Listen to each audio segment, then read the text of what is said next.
fortified. Twisted shit encrypted and codified. Products of a simulation. First generation sufferers of overstimulation. My stipulation got me looking for some ventilation. I changed the station, ignoring Satan's invitation. No visitation for my brothers off solicitations. Incarcerations, it's called the Matrix. If life's a bitch, then she's a dominatrix. So death got to be your masculine presence. Opening his arms while you bask in his essence. Sometimes when I talk to God, I call my passive aggressive. Will I open heaven's doors or just burn from my lessons? Blessings. You know the game been told. If I was you, then my soul would have been sold. Watch what you do, cause it's coming back tenfold. Either way it goes, man, I'm 10 toes, 10 toes, 10.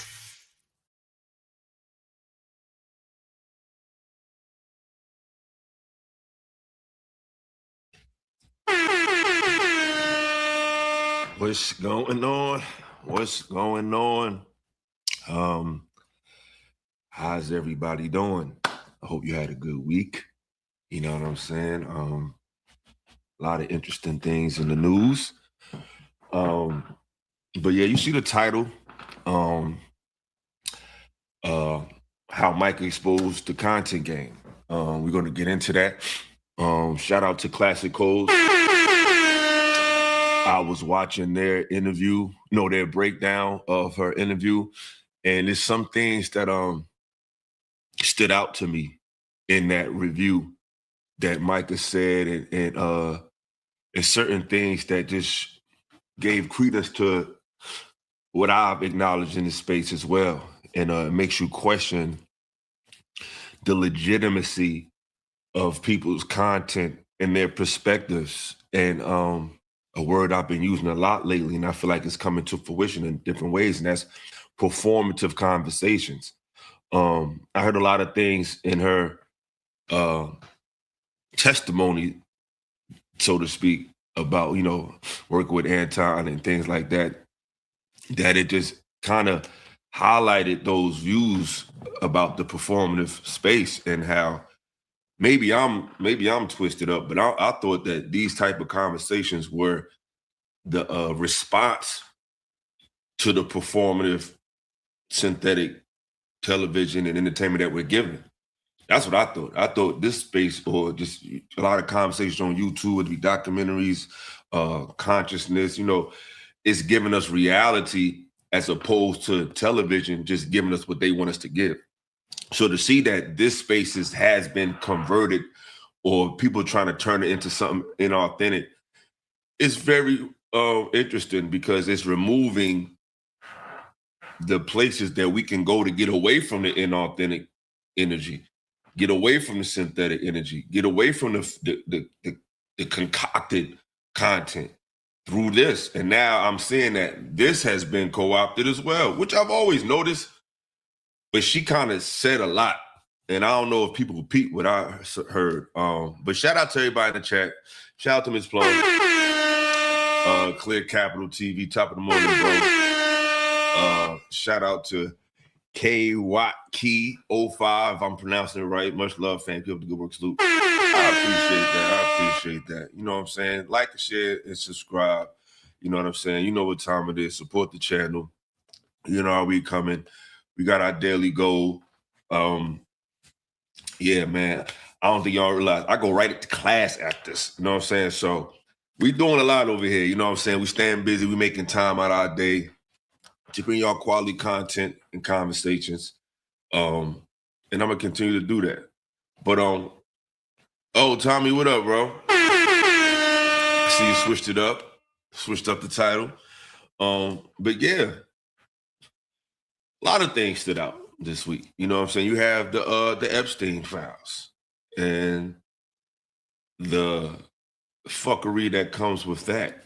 And I just find it ironic. I mean, I hate to go here, but I kind of have to, because of the things I've seen in this space as I've been in it, and the things I've heard Black men and Black women say.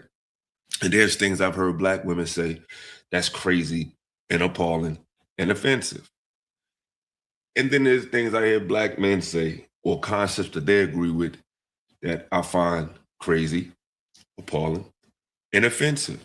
And two arguments that I hear from both sides that never made sense to me was how we've been co-opted and joined and tagged into the black fatigue conversation, where now we're talking to the world about how messed up black people is and how fucked up we are. And a lot of content creators that are not, for lack of a better term, for general purposes, Black American people who are not a part of that. Because I'm not just talking about looking like us, and I'm talking about being born and raised here and having a social cultural experience that comes with from inception to adulthood. I'm not talking about you coming to visit America. I'm not talking about you got American friends. I'm talking about being born and raised here, and at least 2, 3, 4 generations born and raised here, and their experience is directly American. They don't have another country they can go to. They got cousins. I'm talking about here, experience-wise. A lot of them, excuse me, a lot of them, they make content that is coming from a perspective that's very slanted, and it's ignoring so many other factors when talking about this. And you have people like I've heard Fresh and Fit say some offensive things. You know, I don't like darkies. I don't want to be around darkies. I've heard Pearl say a lot of things where, you know, I've been in a panel with her when she just had, you know, so much data on, you know, peace, bro. Shout out my Jersey brother. Love your content. Keep grinding. I appreciate that. What up? So, you know, they talk about, you know, as if these pockets or what's pushed about Black people to the world is what we are. And they know that that's not the case, or they just refuse to acknowledge it, because there's so many factors that created this image or this branding of ignorant Black person that's promoted and funded and pushed by people from other communities that we have no control over. Now, we can buy the record, we can go to the concert, you know, we can do things that advocate for these people's for certain images of our people, but we don't have the means that big Hollywood has or big corporations have to push certain images. And there's a lot of different perspectives to push about our people, but what's pushed is stereotypical things, low-hanging fruit, because that's what gets the green light to be produced when working with these different companies and different labels and different theaters and film production companies. These are the films that they're more likely to push. They're not going to push too much films that, you know, as becoming in a good light of who we are. I mean, you see a couple movies, you know, I guess you could say Sinners, I guess you could, and Sinners to me was a very open-ended ending. It wasn't like clear cut, you know what I'm saying? It's like, it really didn't have a strong conclusion to me. It just kind of left you kind of hanging, where you could kind of conclude how you would want to. But there's not too many films that come out that show of our greatness, that show of, you know, when we're actually civilizing and bringing culture to the world in antiquity. Because they'll show you go on Netflix right now, it's a lot of Viking movies that are based on real Viking history. But you got to ask yourself, what were you during that time and what did you do? Because the media, they love to show you historical films about the medieval ages, and they show you everybody's actions. They got medieval Asian movies. You can go learn about Genghis Khan and the Asian feuds. They got that on Netflix. They got the Ottoman Empire and the Eastern Europe and the Romanians on Netflix with Mehmet and Ahmed. that conflict. They got the Valhalla joints, they got the Viking joints showing you. This is a time period where everybody, that was very important to the shaping of the modern world. That's why they show it. But where is the movies showing what you were and what you were doing at that time? Because you was the biggest deal back then. What you did and how you was moving was dictating everybody else's movements. You was the big fish. They never showed it and show that period for what you was doing. The medieval period, we was there. We was the medieval period. So you got to ask yourself why nothing like this is pushed. Why these films are not put out. Why that part of history is not told. Because you obviously talk about that period, but you don't talk about what the Moors and them Saracens was doing. You don't talk about that though. But I digress. But I said that to say the people who come up with these arguments of black fatigue, which movie is that? He said, surprisingly, Tyler Perry new movie showed a lot of our history and not slavery. Yeah, you got, which movie is that? You got to put me up on that. But what I'm saying is, our history is full of enough fly shit and crazy exploits that we don't even got to make up shit. It's like, we're dope and we mad creative. But we need to add our modern creativity to what we did in the past, at least highlighting that. They need to be putting it into film, putting it into imagery. Shout out to Moorish History TV. They put out a lot of good content showing about this time period. They've even had some AI. They even worked with some AI effects to recreate it visually as well. So shout out to those brothers. But yeah, we don't showcase that. And a lot of amazing things happen. We don't have to reinvent the wheel as much. We need to really understand our history and bring it to film. Bring it visually, animate, whatever you want to do. We need to start telling that. We keep trying to retell the story of our brokenness.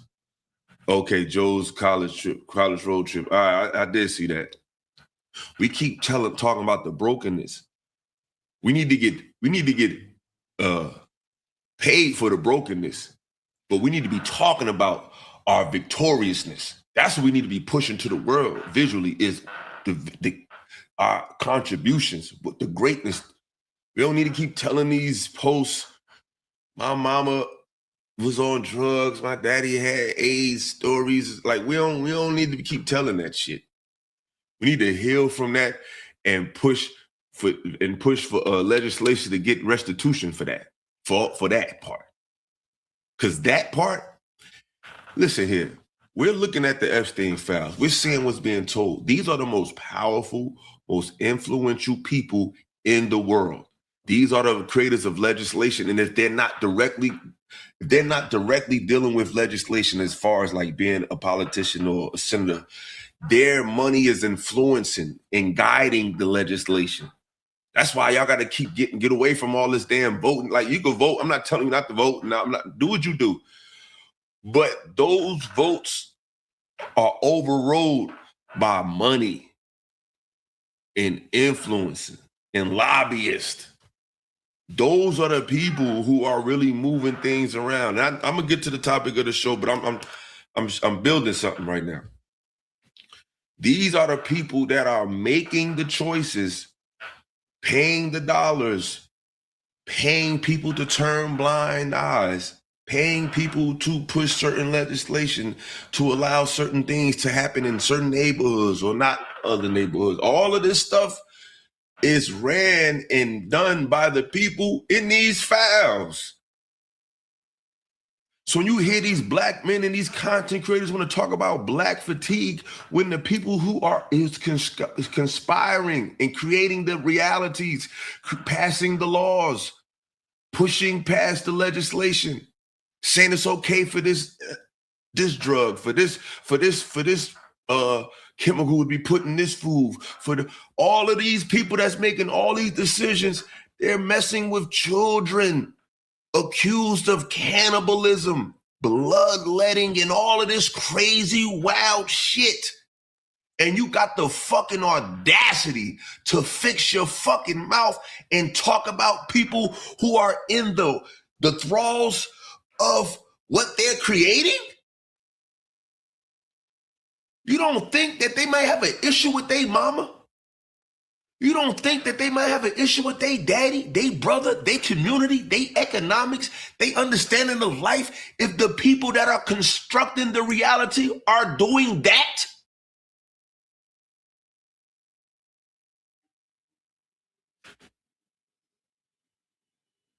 What the fuck do you think is going to be the trickle-down effect to the society if that's what they doing up there? We just not getting along. And sometimes in certain pockets, people get violent and they hurt each other, they kill each other. That happens in every community. It's magnified in ours, of course. But look who running this shit. But I didn't need these fucking fouls to know that. It just confirmed it. Just like the red pill shit didn't teach me shit. It just confirmed what I already fucking knew because I felt it and I saw it. This shit shows you that people don't feel and see nothing. They don't feel and see shit. They need somebody to tell them and show them and know, nigga, you don't see this shit. You don't feel this shit. You don't see the pattern in the social behavior. What are you looking at? You really gonna judge your own people based on something that happened post all these atrocities? Well, there's a clear difference in behavior between a certain period of time that shifts after redlining, after drugs, after Planned Parenthood, after all of that, after civil rights. People say, well, in slaves, service, indentured service, prisoners of war, whatever word you want to fucking use, they was fucking them niggas up. After all of that, your people finally showed signs of decay, and now you're just, oh, fuck these niggas. What? Meanwhile, the people that's constructing the society are literally cannibals.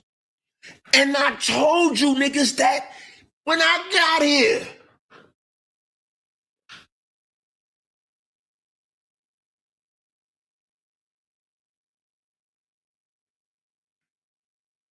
Yo, shout out to the brother. We got our first super chat of the day, man. Shout out to you, brother. Appreciate you.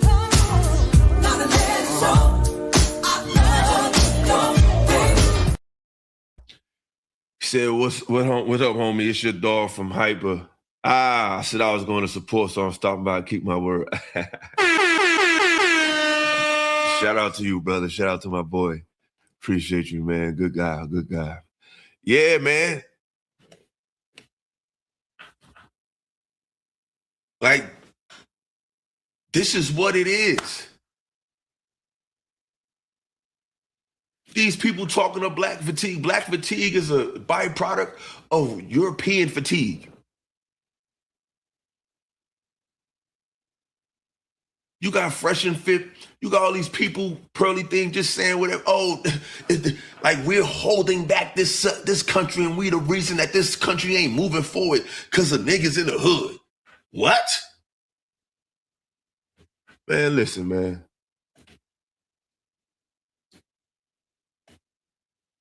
I need y'all to listen to these fucking people, man.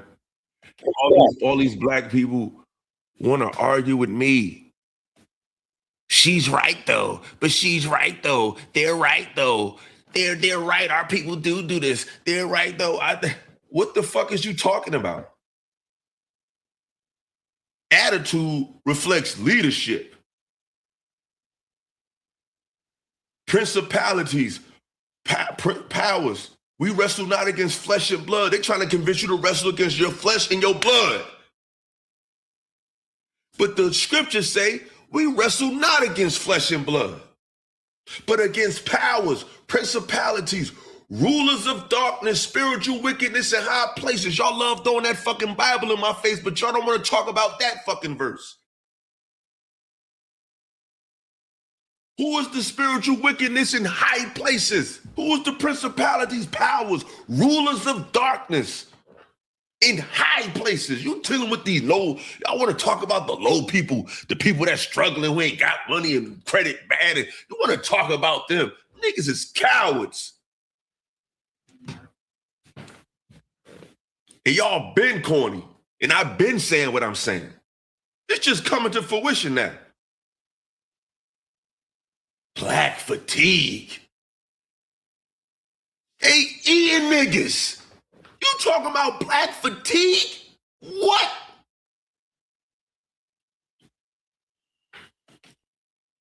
Bro. Listen to what this man said, yo. This is on Fresh and Fit, the show. I don't do darkies. I don't like the darkies. I don't go no club with no niggas making all these statements about a people that's obviously showing some signs of misunderstanding, misinformation, abuse, anger, whatever word you want to use to show some type of social and mental and emotional decay and spiritual and economic decay. Whatever signs you want to show from that, they talk about that. They laugh at that. So let's Alex Jones came on his show, and this is what he says.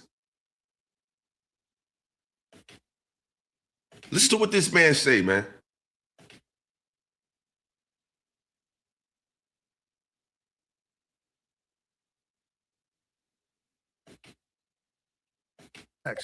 Peter Nygaard, real life vampire. I did a report last week on it. Okay. I did a report 15 years ago before he got arrested. So I know I've got sources. So for those, because we're obviously kind of in this world, so we're listening to, like, yeah, we've heard this before. But for the people out there that might be like, what's going on here? Like, they might not be familiar with this stuff. Can you kind of explain, like, this whole ritual thing, baby thing? Why do they do it? How do they do it? Because people hear about the conspiracy theories and everything, but they don't really understand it. So if you could kind of like explain. See, this shit got to come full circle, man. The so-called hoteps, y'all got to listen. Y'all got to listen. Put your feelings to the side. Take all these other motherfuckers' perspectives out of your mind. Be fair, balanced, and listen.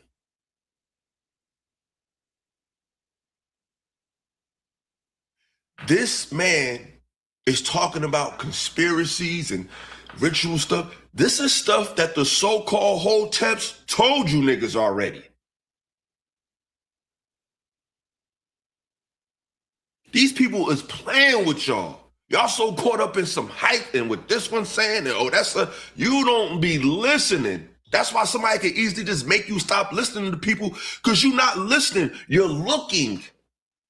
And what you're looking at how stuff looks. You're not listening to the concepts and the content that people be giving you niggas.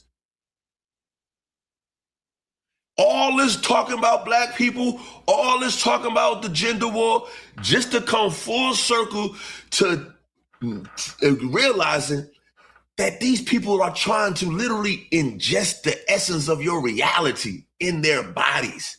And you don't think you're going to have any side effects of in your community being any kind of weird?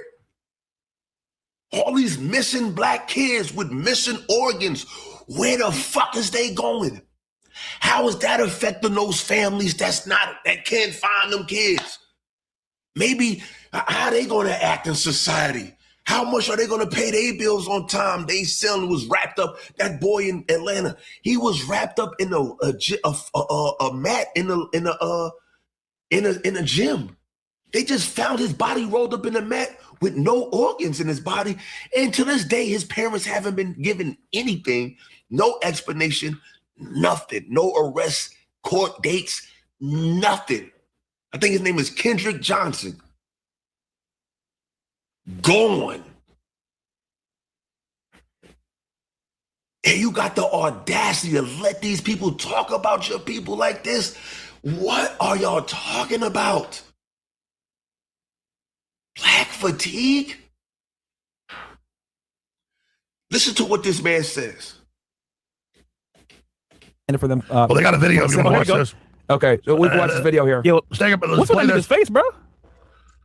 That's him without the black blood. Just he went from like looking totally young, like 85, to like looking like Count Dracula, like a year without the black blood. By the way, I'm not just saying this because a bunch of black. He's saying it quick. Listen, man. Listen. Folks working here. This is what it is. Like, watch my report. Like, let's play this. Hey, black is beautiful. It is. It's beautiful. Okay. It's not beautiful now. No, it ain't beautiful. Y'all say y'all don't do the blackies. Y'all don't do the darkies. I don't go to clubs with niggas. He said, this what he said. He said that shit. Y'all support this shit. He said that. So now I do gotta come on the panel and tell you, yo, they drinking black women's blood, paying for it, paying for the stem cells, paying to ingest their kids and all types of weird shit. See, the niggas that be in this space, they basic minded. They don't be knowing nothing, and they just trying to make some money. They not really applying.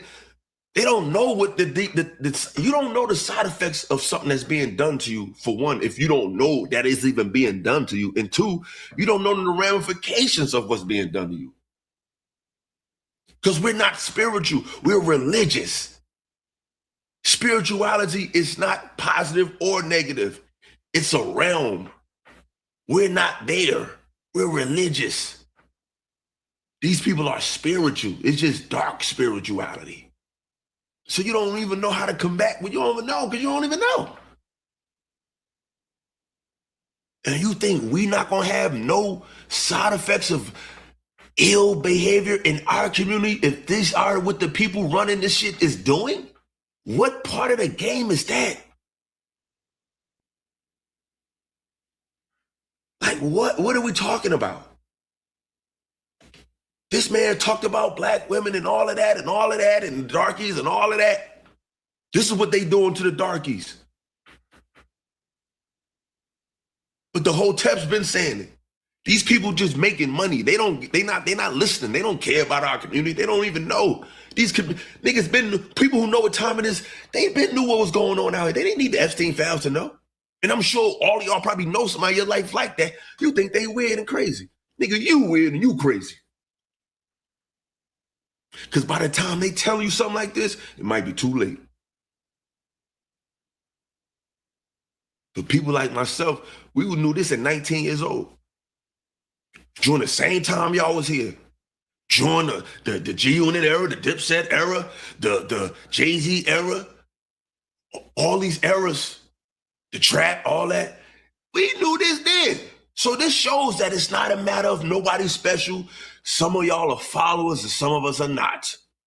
Because we was able to learn this during the same time y'all was here, around the same aspects of temptation and all of that. We was able to learn this. What were you doing? What was you paying attention to? What got your eye? Because this ain't new information. And we're going to stop acting like it is to make people who don't understand comfortable in their ignorance. No, we're not doing that. This ain't new information. It ain't radical. It's old. And it was available. And niggas ain't want to hear it because they was comfortable in their little weird-ass realities. That's the truth. Period. You called them weird. You called them a hotep. You called them a super blackity black. No, they just knew what time it was.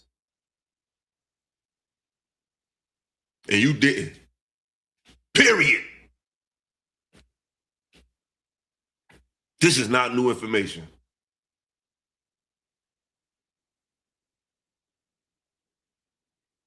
And y'all all know somebody who knows, who's trying to tell you. They may not articulate the best, but they know. You didn't listen. You didn't care. So we can watch this video here. Yo, stay up. What's with his face, bro?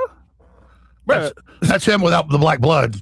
Just he went from like looking totally young, like 85, to like looking like Count Dracula, like a year without the black blood. By the way, I'm not just saying this because a bunch of black folks working here. This is what it is. Like, watch my report. Like, let's play this. Hey, black is beautiful. It is. You're gonna get paid a lot more than that. So how much do you want for it? Let's bid. I bid $500, but you know, I'm prepared to outbid him anyway. Whatever I bid, he's gonna outbid me. I bought about $60,000 worth of eggs. Yeah. If you have abortion, that's very valuable. Umbilical cord, you know, and placenta, even your period blood is so rich with stem cells. We regard it as waste, and it actually should be. It should be captured as recycled, and it shouldn't go to waste. It's life for somebody else. Okay, go. Did you hear that? Like, what? Did you hear what he said? He wasn't smiling or none of that shit. He said his life.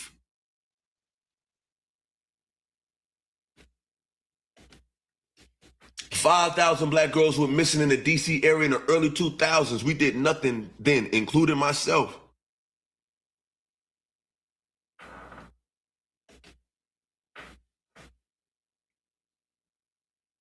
These dudes just be running their fucking mouth talking in circles.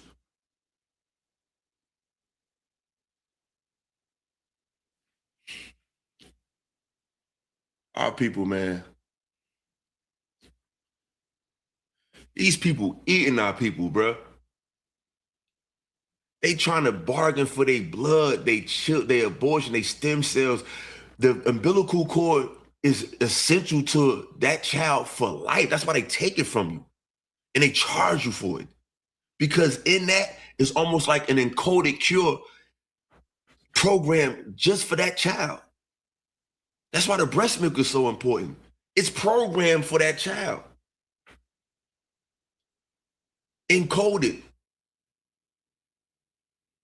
Y'all gotta listen. See, my point, I'm trying to help y'all. I make people listen. I need y'all to listen, bro. Listen to what people be saying.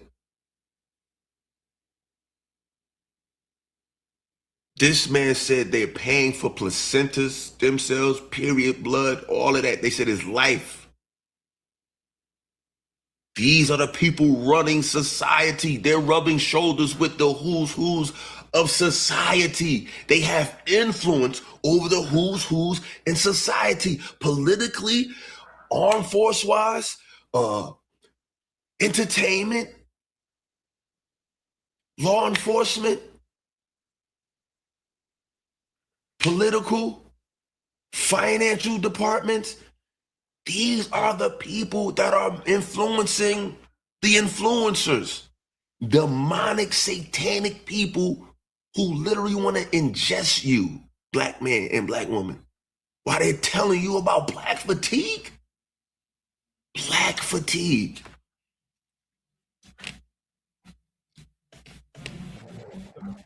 It's like no, the best eggs are 60 to 18 years old. Those are the best eggs. You know what I mean? 60 to 18 year olds. Your eggs get weaker and weaker. Yeah, that's what I'm thinking. So you may not be our top. You remember when they made a report about the rise of abortions, how much death is happening, and the immense number of abortions they're having? These guys, y'all, have no fucking idea about none of this shit.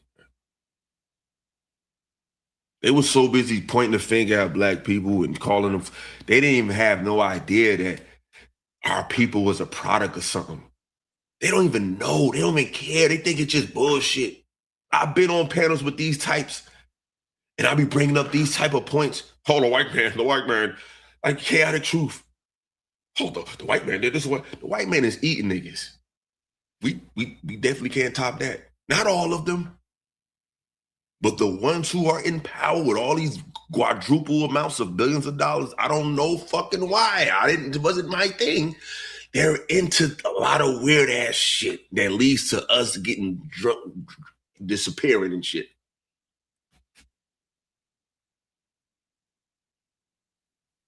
Been in front of your face for years. People be missing all the time. Organs. Think about it. They finding kids with their organs missing. Imagine finding your child was in the gym, in the fucking gym locker, rolled up with his organs missing, and nobody ever explained anything to you ever in your life. Black fatigue. Where does all that blood go from the abortion clinics? I don't know. I don't know. Because I'm thinking, like, if that's true, and what Alex, I don't know. I just know that they're black and they're stupid and they wear weaves and they're stupid as fuck and they're dumb bitches. Black niggas always shooting each other. You know that though. You know all about that. You know all the data on that. You don't know that these people been at these been the guinea pig of the society for fucking hundreds of thousands of years. I would say at least for the last 1,000 years over here.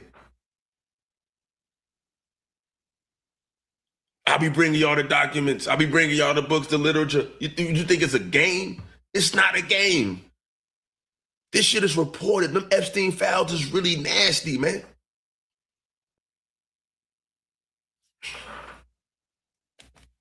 This is saying it's verified because of video, of course. Then what about abortion clinics? All that dude, that's crazy, bro. Like, You're sure crazy. wow. Continue, but that's insane, bro. Yeah, absolutely. That's nuts. insane. No, that's fine. I think that was my business anyway. And notice he slaps him around like a pimp. By the way, you women are like 30. These niggas don't know black culture, yo. They don't understand black American. Because real black American culture is conscious and has knowledge of self. Outkast told you niggas in 96. The New World Order. Time is getting short. We been where you been? Who is you new niggas? Because we been new. We been new. What's up?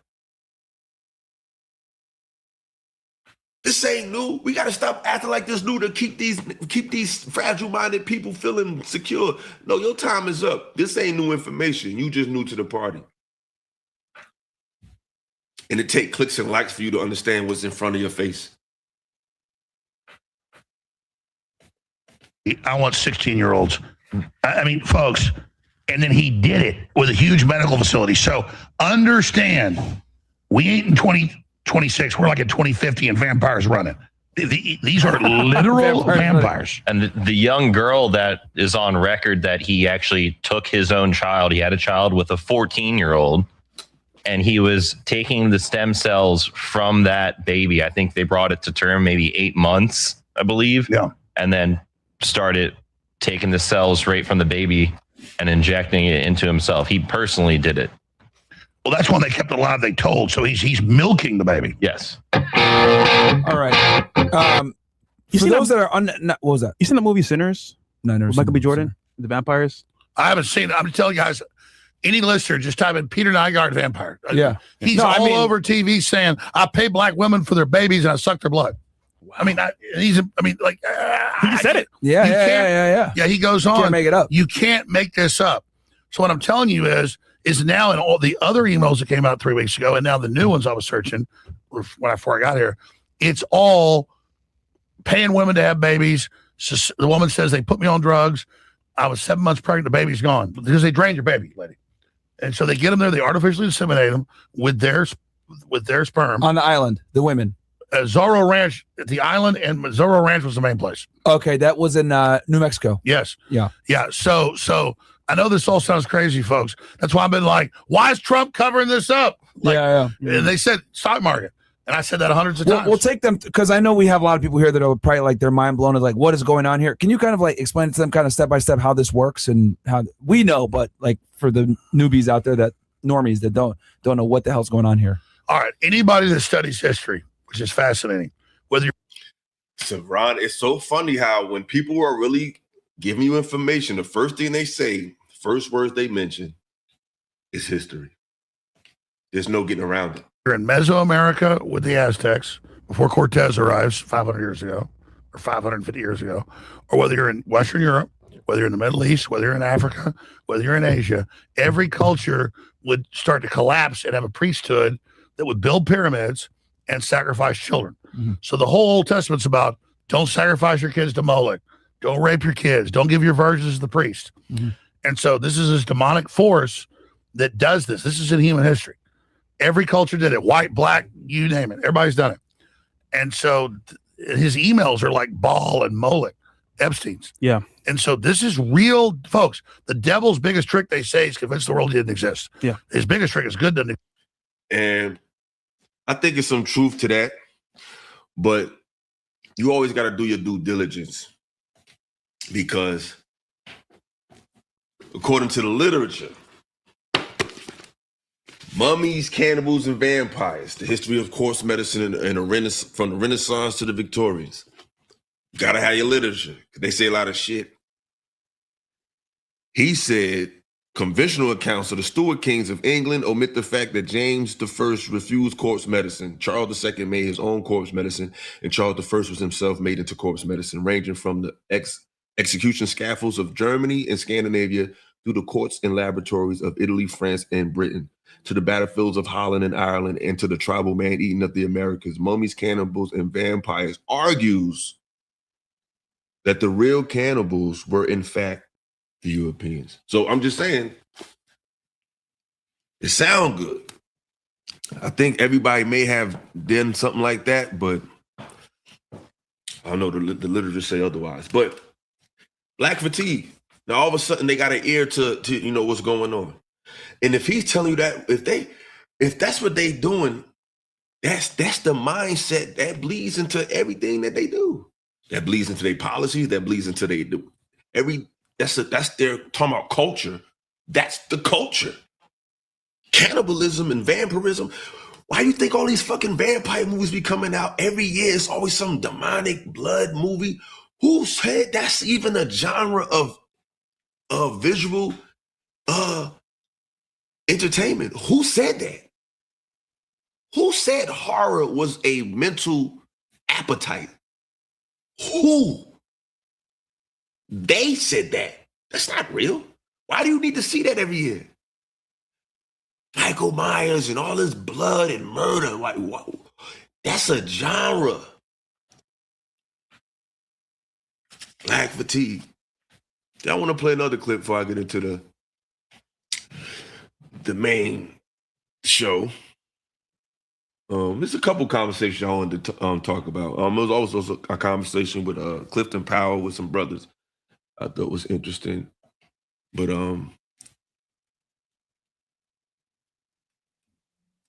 Pearly Things said something really interesting. Because like I said,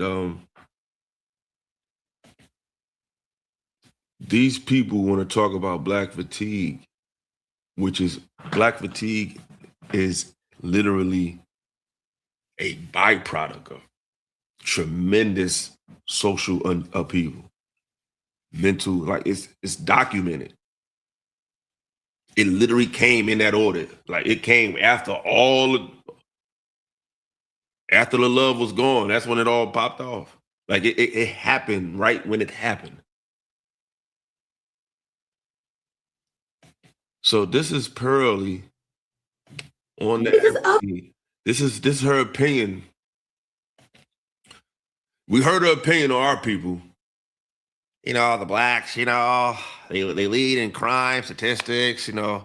They have the most babies out of wedlock. They have the most abortions. And even though all these policies are passed by her people, all these institutions are built by her people, funded by her people. All of them. Cosmopolitan magazine, the suggestion they was making through feminism, that was white women doing that. She said that the main person that brought abortions to the conversation was upper middle class white men. All these sexual deviancies. It was a group called NAMBLA, the North American Man Boy Love Association. Those are a bunch of white men. These are real groups. Now today they complaining about, and I'm not trying to make this a race thing. I'm showing you that there's certain people that really want to have a true conversation with you, and there's certain people that just want to make you look stupid and make money off you and exploit you. There is some white people that can have an honest, respectable conversation about the climate, the social climate of this country. Yes, you can. There is some that they can do that, and respect and props to them, and I would love to talk to them. But this ain't one of them. So this is what she said about the Epstein files. Other cultures feel the exact same way about their candidates, even though they're monsters. They don't give a damn. They're not voting for no. Well, we don't care if they're monsters. We care if they're competent. That's the difference. White people, she's talking about Trump. We don't really care if he's got 3 baby mamas if he can get the job done. We're like Epstein's Island. Well, we all got flaws. Can you lower our taxes?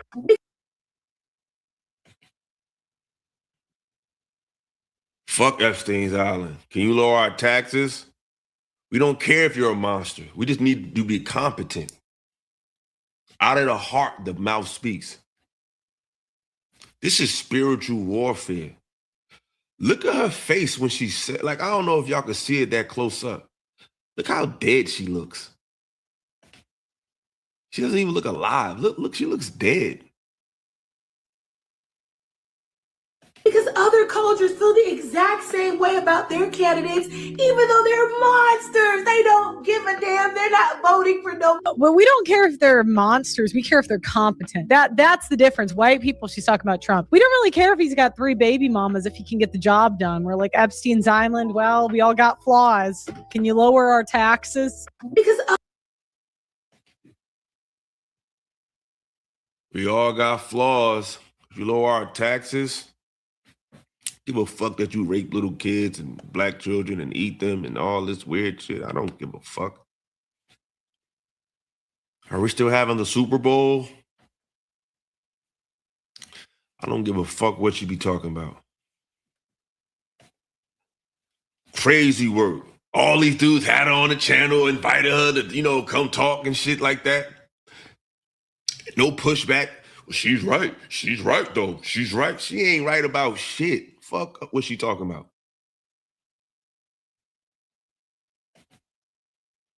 They forgot about the stimulus checks and no tax overtime, too. Yeah. It's like, what are we doing? This person don't give a fuck about what's really going on with the community. When she could brush off that, you could stand 10 toes down on what we doing though. But Epstein's Island is just, hey man, we don't care. She said we don't care. She didn't say I. She said we.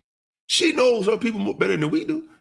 She said we don't care if you're a monster as long as you're competent.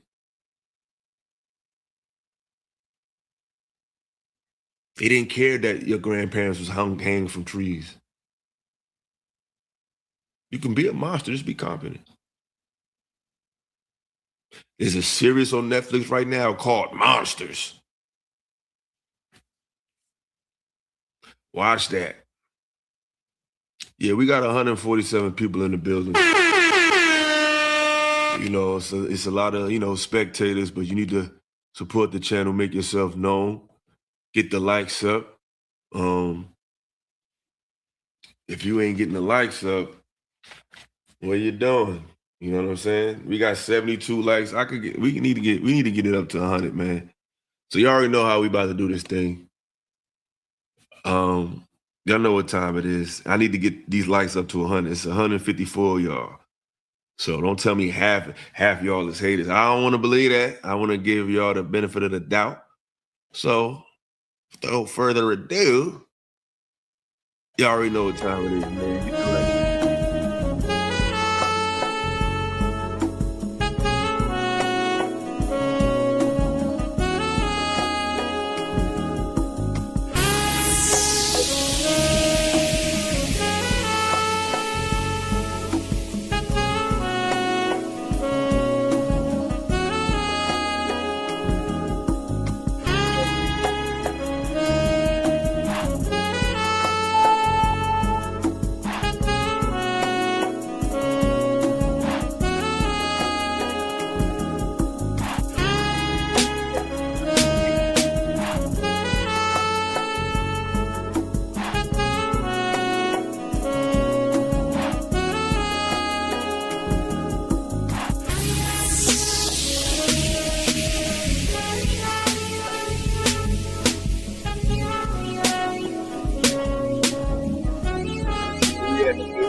One more life. One more.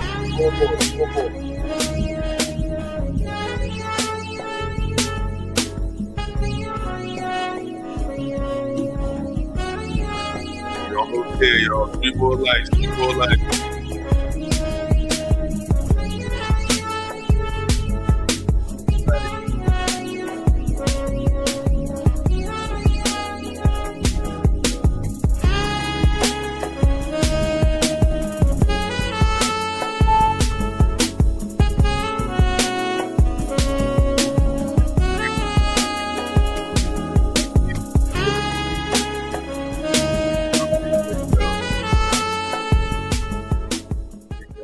I appreciate it.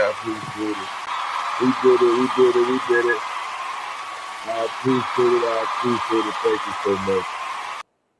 You are far too kind. But yes, we got this. So yeah.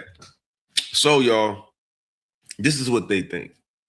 You know what I'm saying? This is what they think. You know what I mean? This is performative as well. You know what I mean? But it's performative about things that are of grave importance. You know what I mean? To paint this picture about our people, while ignoring the curators of the society that these people are placed in. You cannot ignore that. And to have a fair conversation, both perspectives have to be presented in a fair manner. And these people don't do that. She can give a fuck about whatever's going on with you. She's just trying to get her taxes lowered. You know what I mean? She said that's what they do. And just in case you forgot, I'm playing one more time. We're gonna get to the show. Other cultures feel the exact same way about their candidates, even though they're monsters. They don't give a damn. They're not voting for no. Well, we don't care if they're monsters. We care if they're competent. That's the difference. White people, she's talking about Trump. We don't really care if he's got 3 baby mamas if he can get the job done. We're like Epstein's Island. Well, we all got flaws. Can you lower our taxes? Because other cultures feel the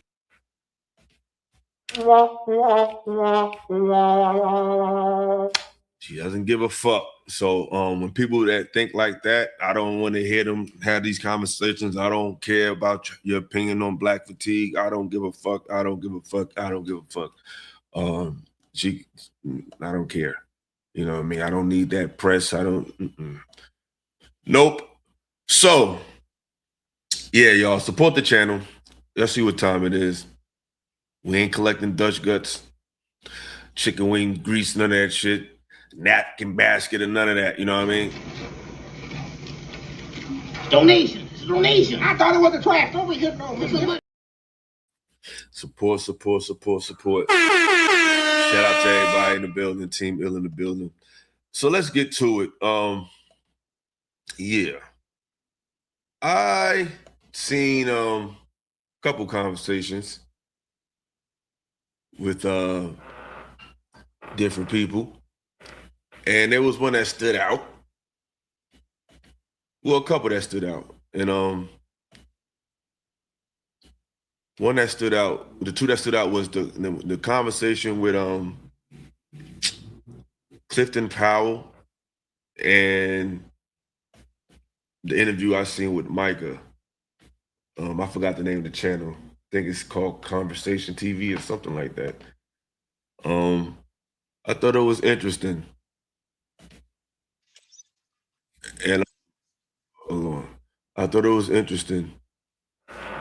And I don't know which one I should cover first. I might go with the brothers first and just save the Mica for last. Or maybe do Mica first. But yeah, it was an interesting conversation.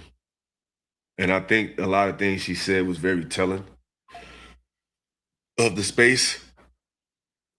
Shout out to Simeon becoming a new member. I appreciate that. Hey, yo, if y'all haven't already, please sign up for the Ask a Brother Philosophical Chapters and Conversations Book and Film Club. You know what I'm saying? It's going to be dope. It's something exclusive. It's going to be something that leads to in-person interaction and content that we want to do with you guys. Really want to connect in a real way. And also connect you with other people that are like-minded. You know what I'm saying? So please sign up. If you haven't already, the link is in the description of the video on my page where we debuted it.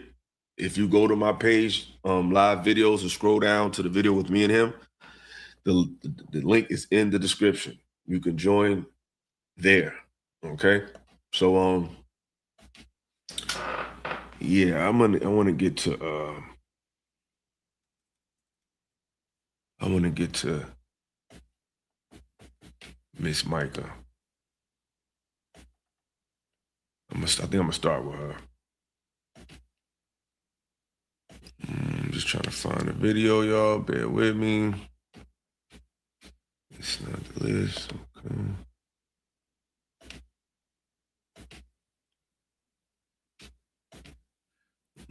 Okay, we got it. Okay.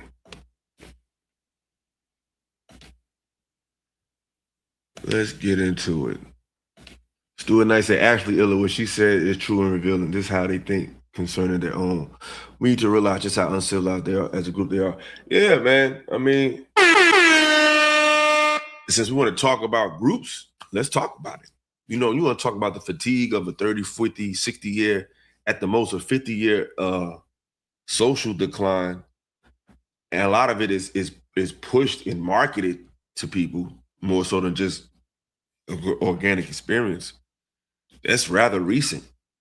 But what you've been doing, the shit they found in the Epstein files, I got it in the files of history. So it's not new. So what's the fatigue of that?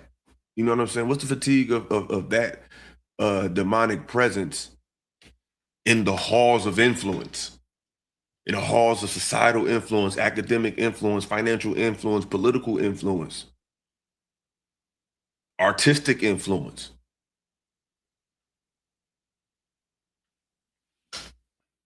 Like, what are we talking about? So yeah, let's get to Mica. Please support the channel. Support the channel. Are you available today? Or you want to go out to the blah, blah, blah? Yeah. No, absolutely. Do you believe it was important at some point for you to introduce your husband to Anton? Yeah. So because I'm sure his wife thought it was important to meet you. So I can't speak on what No, his right, wife thought. correct. But the one time that I would have is when we had an event here, but he had to work. So, yeah. I mean, but have you made it a concerted effort to make it happen? We do what we want to do, when we want to do it, for whom we want to do it for. And if something is really important to you and your family, either on your end as a wife, you absolutely make a concerted effort for this man, or go ahead, or Anton as a man says, I want to meet your husband just because you're married, and I don't want any messaging or anything else to be misconstrued by him or the public. So it's fair that I introduce myself. Has that conversation happened? No, that conversation has not happened. And I understand what you're saying. My thing, again, my business dealings is normally with me, my manager, things like that. So the brother is saying, don't you think your husband should have met Anton? Or should you have introduced him? And she was like, I keep it separate, but that's why marriage doesn't hold the same weight as it does before. And that's when I hear these women on these panels and they talk, oh, well, my man does this, or the men say, my woman does this. It's like, I don't know the dynamics of your relationship. I don't know what they're tolerating. I don't know what you're tolerating. So if you are tolerating something that I wouldn't, then this shit don't even count to me. So it's all about what you're dealing with and what you're accepting from your mate for me to even qualify this as a quality relationship to even take advice from. You know what I mean? Like, you should definitely introduce your husband to somebody that you're going to be working like that exclusively with, especially if he come into your city. But like I said, a lot of these women have put clout over their relationship. But at the same time, you never know what he's doing because he might be cool with it. That's another part of the game that men don't want to accept. Her husband might like it. He might be like, all right, whatever, we get into the money. We don't know. It could go either way, but it would be cool to see her want her husband to meet him. Whether he cool with it or not, you should want him to meet her, want them to meet. Like you should, it's your job to elevate him to other men. It's not your man's job to elevate himself to other men. The woman do that, and vice versa. The man's supposed to elevate his woman to other women. See how that play out? So when you're working with certain men in an exclusive manner, you gotta let him know, well, listen, this is my husband. This is like, that's how that shit worked. And she never did that. Nah, she from DC, bro. She ain't from Carolinas. It's not without my husband knowing. So everything that I do, every place that I go, everything that I'm going to be doing, my husband knows. And I have to actually talk about it with him, tell him what I'm doing, things like that. How did you reassure your husband this was strictly business? Like if my wife is flying to another state, because of at some point I'm going, or I need to meet this person in person. And it doesn't matter to me if he's single or married. It doesn't matter to me if he feels that he wants to meet me. I want my wife to be very committed and loyal to the idea of her business engagements I should be comfortable with as a husband. Do you understand? Yeah, no, I understand what you're saying. Sure. But my thing is, I think a lot of people sometimes misconstrue is this. You guys separate for some reason, independent from like big conglomerates, right? So if there's a person that has a business, sure, it automatically changes from if Disney calls you, right? Because they're No, baby. No. See, this is the problem. Yeah, it's possible. He could have a pimp mindset. It's possible. You know what I'm saying? But my thing is this. That's just not a wife mindset. It's just not. I'm not going to even say it's a bad one. It's just not a wife's mindset.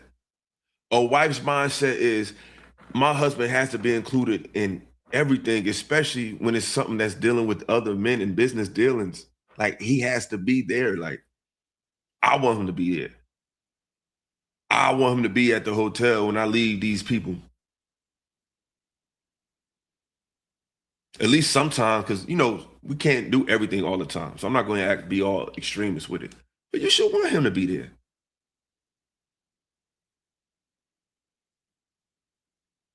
And it doesn't matter who calls. That's how you know a lot of these women got a price. I'm cool with you, but if Disney call, I don't give a fuck who call you. I'm your husband. I'm first. I'm big dog. I'm second to no fucking body. Disney, the LeBron, the Jordan brand, motherfucker, what are you talking about?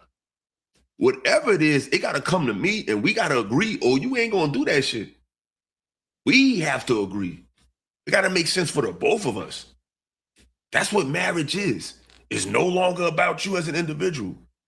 Your moves have to be made on the behalf of both, at the comfort of both. That's not a wife mindset. There have been other things that I have done as far as movie sets and other things that my husband has not gone to. Mm-hmm. And nobody would bat an eye if I'm talking to the director or if I'm going to meet, for a shoot for this or that. Your spouse is not always coming.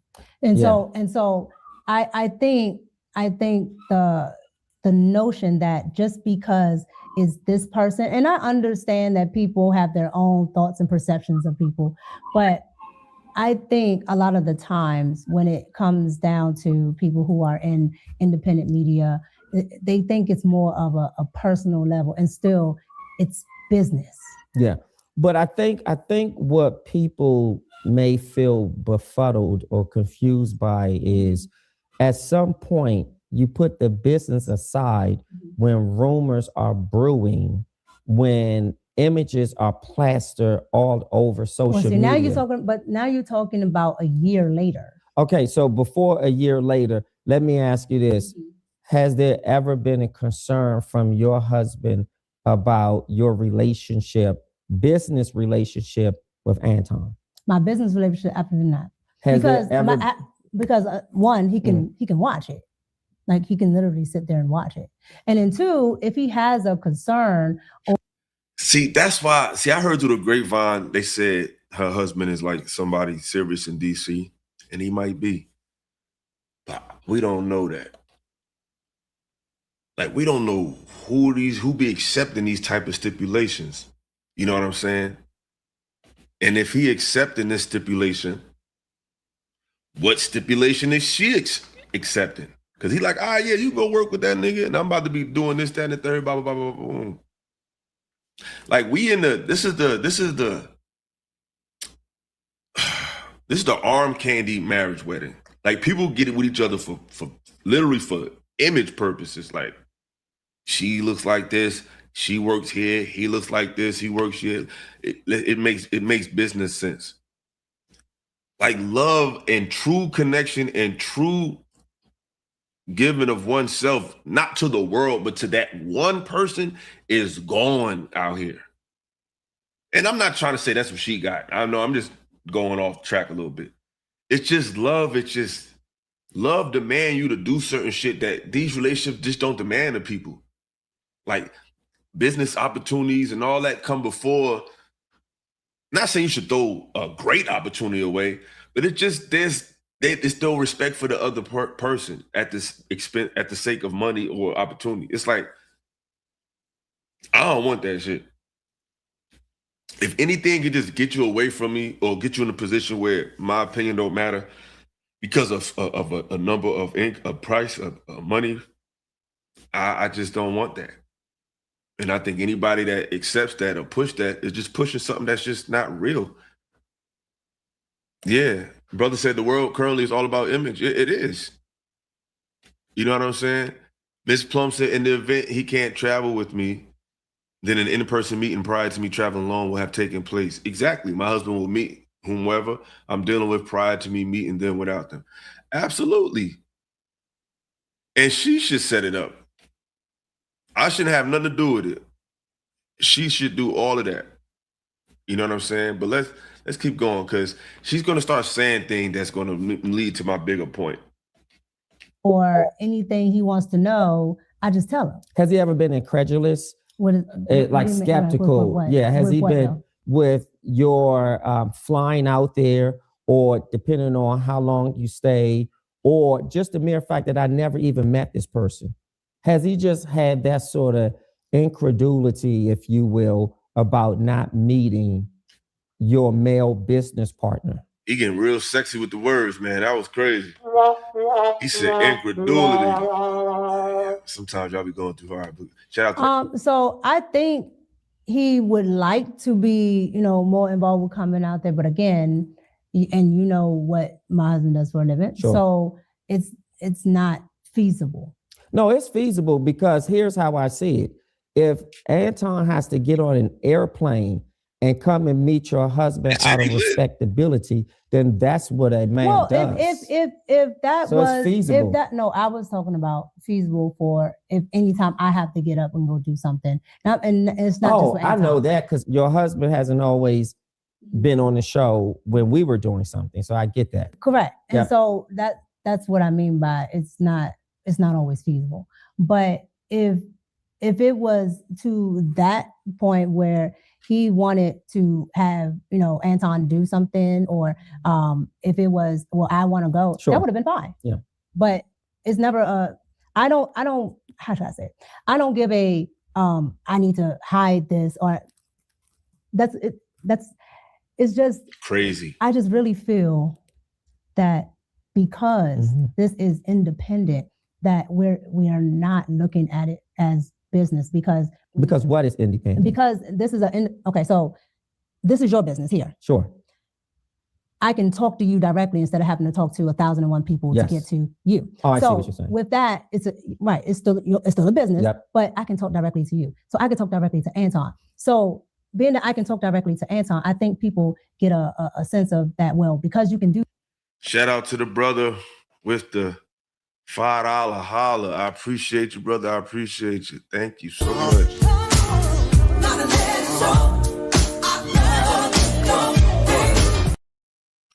That fun fact, did you know, Illa, you were the reason why Anton low-key left a piece?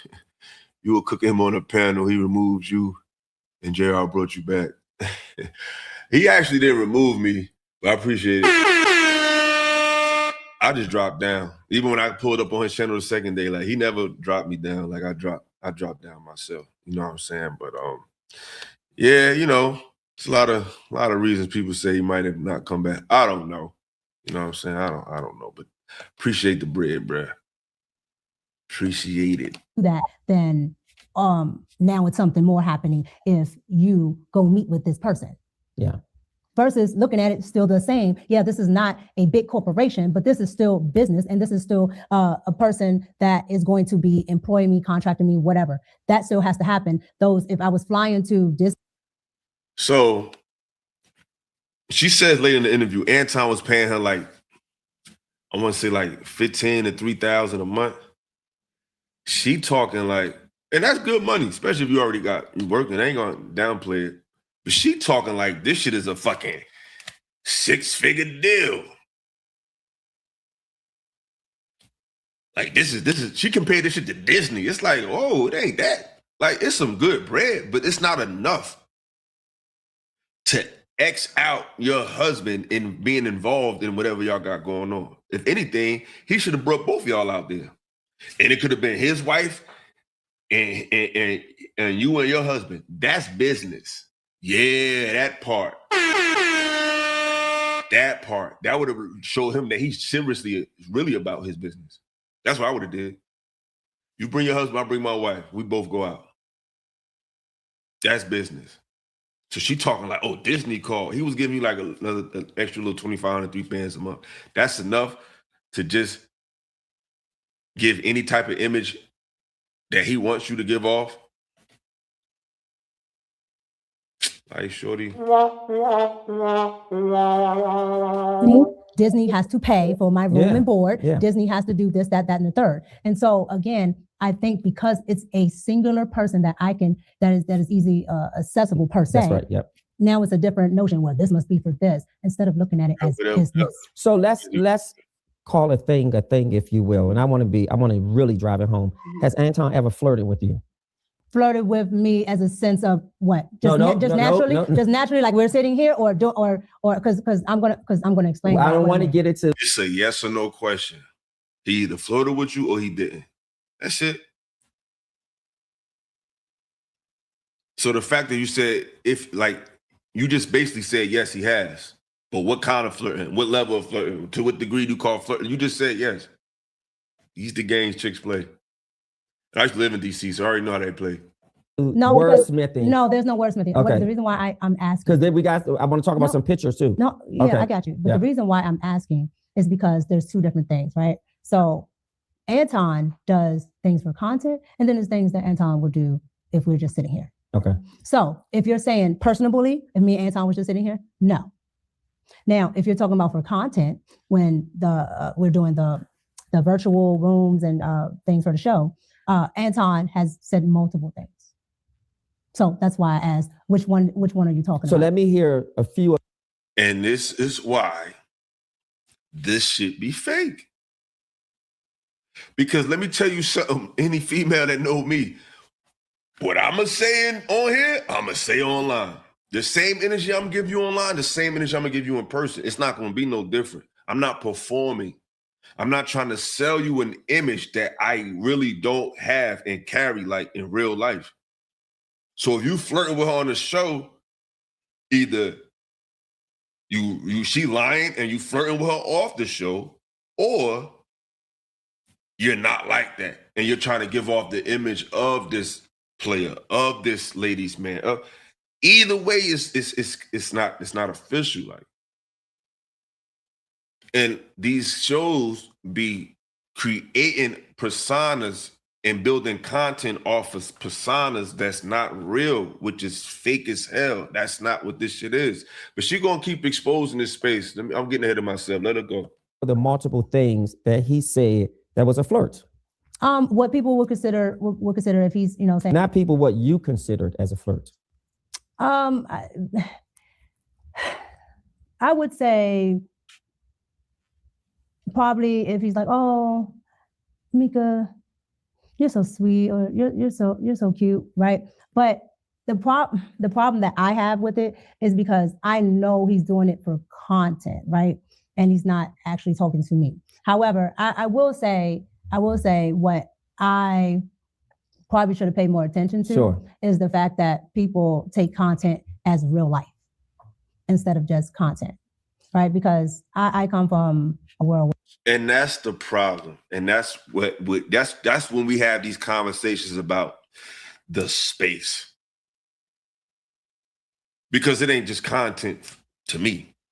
To me, this space and these organic conversations with everyday people was supposed to be the response to the fake content that we see in reality TV, in television, and all of this, even in sports sometimes. A lot of it is concocted and edited and swayed to make it look real. So we had these spaces for authentic conversations, and she's proven that it's fake.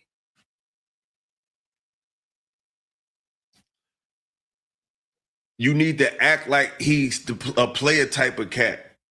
That's for the show. You ain't got to do that. Any interaction you see with me and a woman was organic and authentic. She responded politely. That's what she wanted to do. If she responded negatively, that's what she wanted to do. It wasn't make it seem like that's not real. That's performative. And a lot of these chicks are willing to be a part of the performative conversation. So you got to question what woman gets offended by who and why and where and why this one makes sense when this one should. Why? Now you got to question all of that because it's fake. They're paid to make one person look a certain way and another person will not look away. Then you don't know who is who now. Look at who they applaud and look who they give a hard time to. Is it an organic thing? Or is it a narrative? Is it an agenda? You can pay these people for integrity, especially these chicks in these spaces. I'm sorry to fucking tell you, you can do it.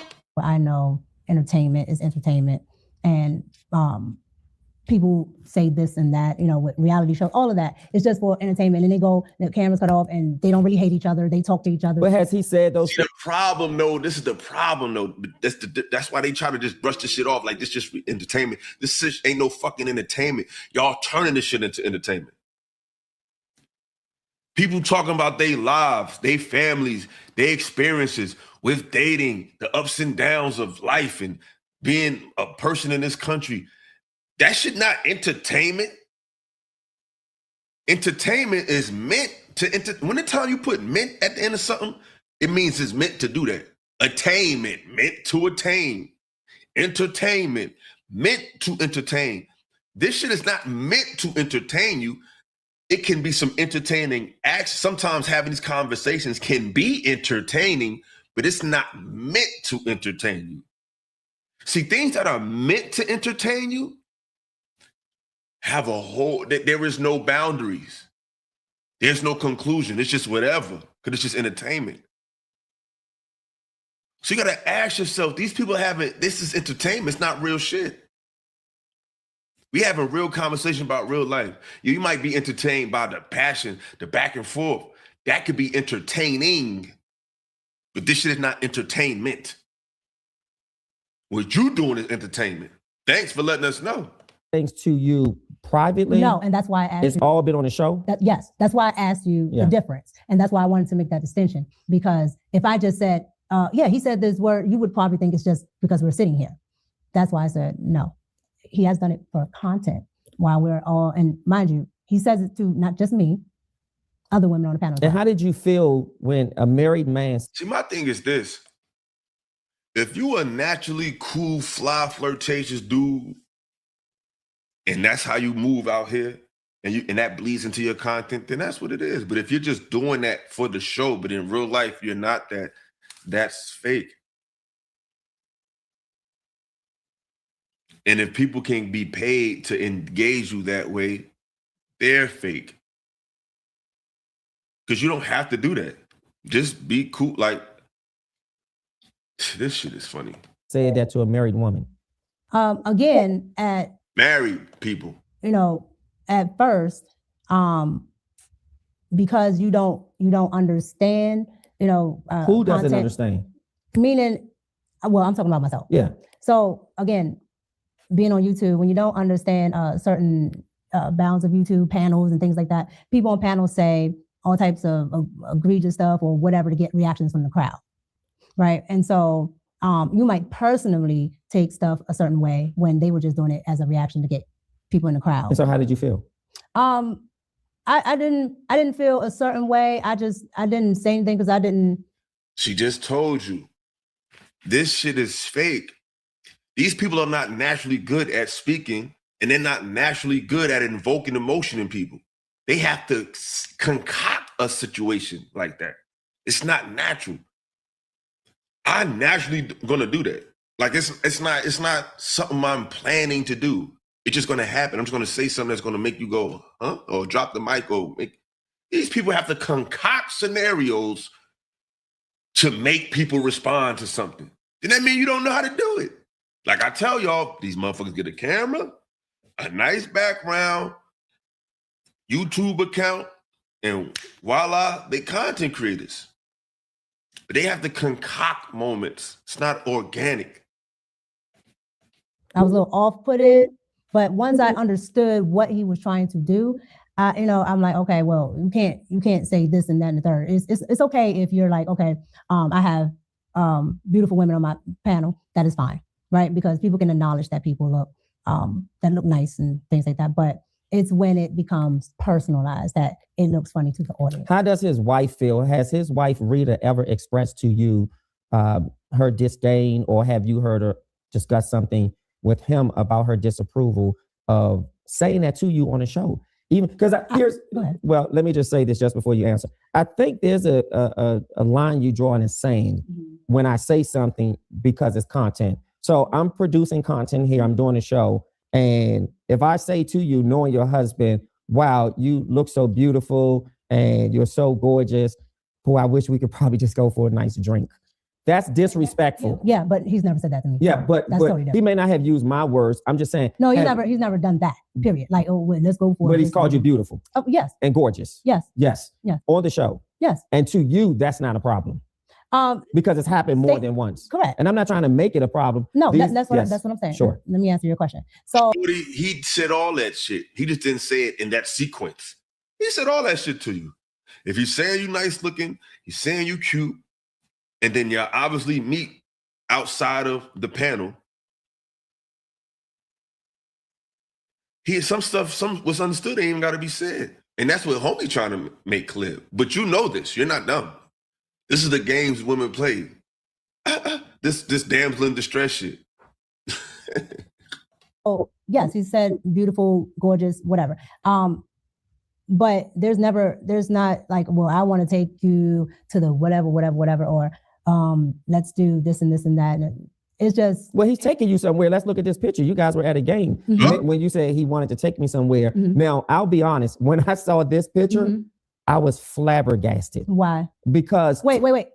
Sure. So go back to what you were saying, because you can't intertwine the two. So you were asking, sure, was he expounding on flirt on the certain type of things that he says, and we were talking about him saying it's beautiful, whatever, but not expounding in that way. The brother said she's clearly arm candy for business purpose, which I can respect if Anton communicated soundly with intent towards Mica. I can't respect it because she married, man. And he married too. It ain't no arm candy. You are a panelist on my show. The arm candy is your wife and your husband. Because now if you're my arm candy outside of the show, I'm implying something else now. Whether I said doesn't matter. I'm implying that I have a relationship dynamic with this person in real life off of the show. But it doesn't, like, people think niggas is dumb. And you know we're not dumb. That's why you speak to our subconscious with images. See, images that don't have explanation is a subconscious message. Because messages are conscious. I'm wearing a red hat. That's conscious. But when you just showing the images, like I'm not showing the brand name. When you showing the image of something with no explanation, you're speaking to the subconscious because you're allowing the mind to come up with its own conclusion. That's all subconscious shit. That's the realm of creativity and imagination. So now I get to imagine what it could be because you haven't defined it clearly. So us seeing them together is only alluding to thinking, oh, he got it like that. But like she said, you can pay people to give you a look, which undermines all these conversations we having because we shouldn't be able to do that. Wait. Yes. Now, what is your question that you're asking now? Because well, I think I asked, was it disrespectful? Did you feel that it was disrespectful? And I think you answered it by saying no, because you realize that it's content and people do these shows and they say things. And you also clarified it by saying outside of the show, that has never happened. Would that be correct, what I heard? Right. But Yes. but you use the hook at the end to say, well, he's taking you somewhere. Well, I think you said something, and we can probably roll it back in post-production. You said something about when we go places where he takes me somewhere. And that's what made me say. So what I said was he's not adding on to the beautiful or gorgeous, saying, dang, you're so gorgeous that I want to take you to the whatever, so we can do this. And I thought we clarified that because I said those are my words. That's what I said. And you did say he doesn't say that. No. Right. And I didn't want to put words in his mouth, but I wanted to be clear. So let's go to the picture. Okay. Tell us about this. How did this happen? So this was the day that we did the interview. Shout out to Wish Doctor for gifting the membership. Somebody snatched that up, man. I appreciate that. If you snatch it up, please maintain it. I got some goodies coming from my members real soon. Bear with me. You're definitely appreciated and loved. So yeah, let's keep it going. So as you the show did an interview, or just you and him? This is my interview day. The first day. Mm-hmm. Oh wow. So this is my interview day. Because you can go and you can see the outfits, the same outfit, same everything. Now what he is doing here is he had already a business meeting set up there. So there is. That's what he told you. No, correct? That's what happened. No, I'm not saying that's what he told you as if that was a cake bake. He told you he had a business meeting and you were invited. No. Okay. So again, back there, probably like on the first level there is a area where if you have, your high roller seats and things like that, you I don't know what they call it there in Detroit, but here in DC, they call it maybe the Ultra Club and things like that, where all the people that have club seats, things like that. Yeah. You have, of course, conference rooms, other things up there. And back there is where he had his meetings. He met a couple of high profile people. They were talking about sponsorships. They were talking about interviews, a whole lot of stuff. That's why you got to be careful with who girls say is this and that and the third. Because their allegiance can be bought. Yeah, this interview, he got in her ass, pause. He got up in her ass. Like she couldn't run. Like he was on her neck. And she seemed like she was fumbling and bubbling. Like these people can be bought. Scenarios can be paid for. Friendships can be paid for. Allegiances can be created with transactions. These are not organic situations, but they give you advice to your organic life from their inorganic reality. You got to understand how weird that is. So when you hear these women saying this one is this and that one is that, you got to ask, even these men, you got to ask yourself, why is it that way? Is it because I'm being paid? Because 9 out of 10 times it is.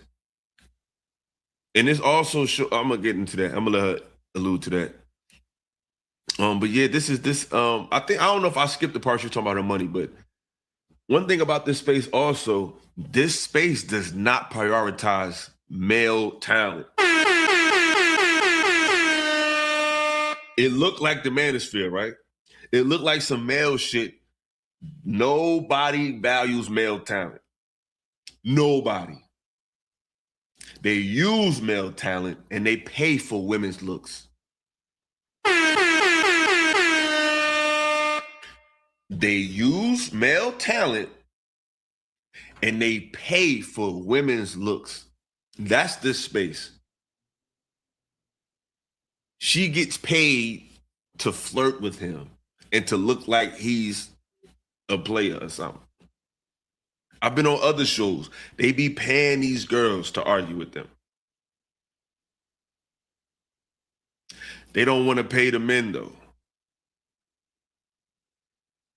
They don't want to give any men any compensation. Everything that's offered to a man in this space is something he has to pay for. There's men's groups, there's all types of, and a lot of them is helpful. Like shout out to the Black Concave, like that's worth the money.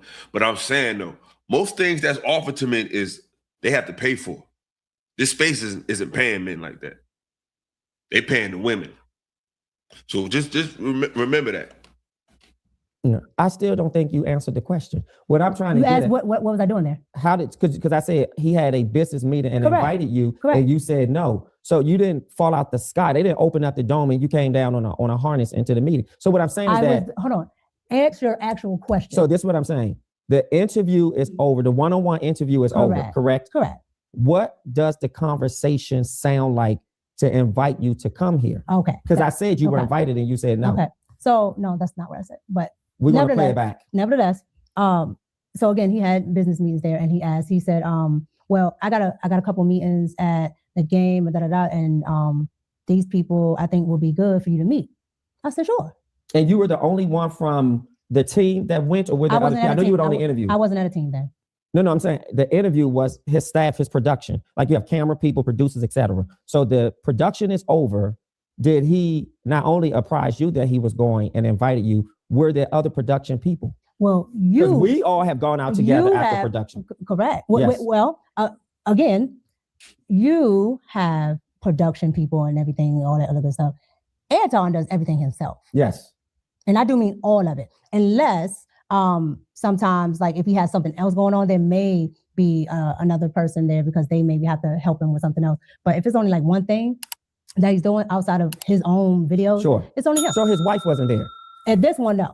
Right. So you flew out for an interview. Mm-hmm. You went to his studio or place of production. Mm-hmm. Y'all did an interview, and it's just you guys. Correct. So I flew to Detroit. Got to the hotel. Okay. Got to the studio. He booked a hotel for you. The location. Correct. Okay. This may sound fucked up, but she kind of just looked like the type that, I don't know, man. I don't know, bro. I don't know, man. I don't know if it's the top. I don't know if it's the shirt.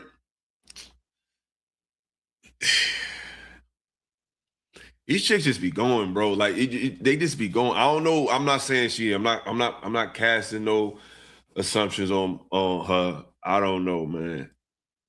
I don't know. She just seemed like that type, man. That she just seems sneaky. She just seemed a little sneaky, man. You know what I'm saying? The red cup, the red table. I don't know. I'm just saying she just seemed a little sneaky, man. She just gives me sneaky. Just give me sneaky. That's all. Got to the studio. His wife came past the studio. That's when I first met her. Sure. But she did not stay. Okay. Let me ask you this, and I'm not trying to be too investigatory, but it gives foundation. Mm-hmm. How far is the whole? Yo, these words. Hold up, we gotta look that one up. I let them slide the other one. We gotta look that up. I'm wrong. Is investigatory? He said investigatory. Investigatory.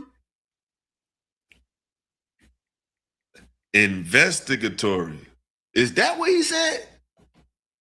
Hold up, I gotta rewind that. Cause he threw another one at me earlier. I let it ride. I gotta check that one out. Got to the hotel. Okay. Got to the studio. He booked the hotel for you, the location. Correct. Okay.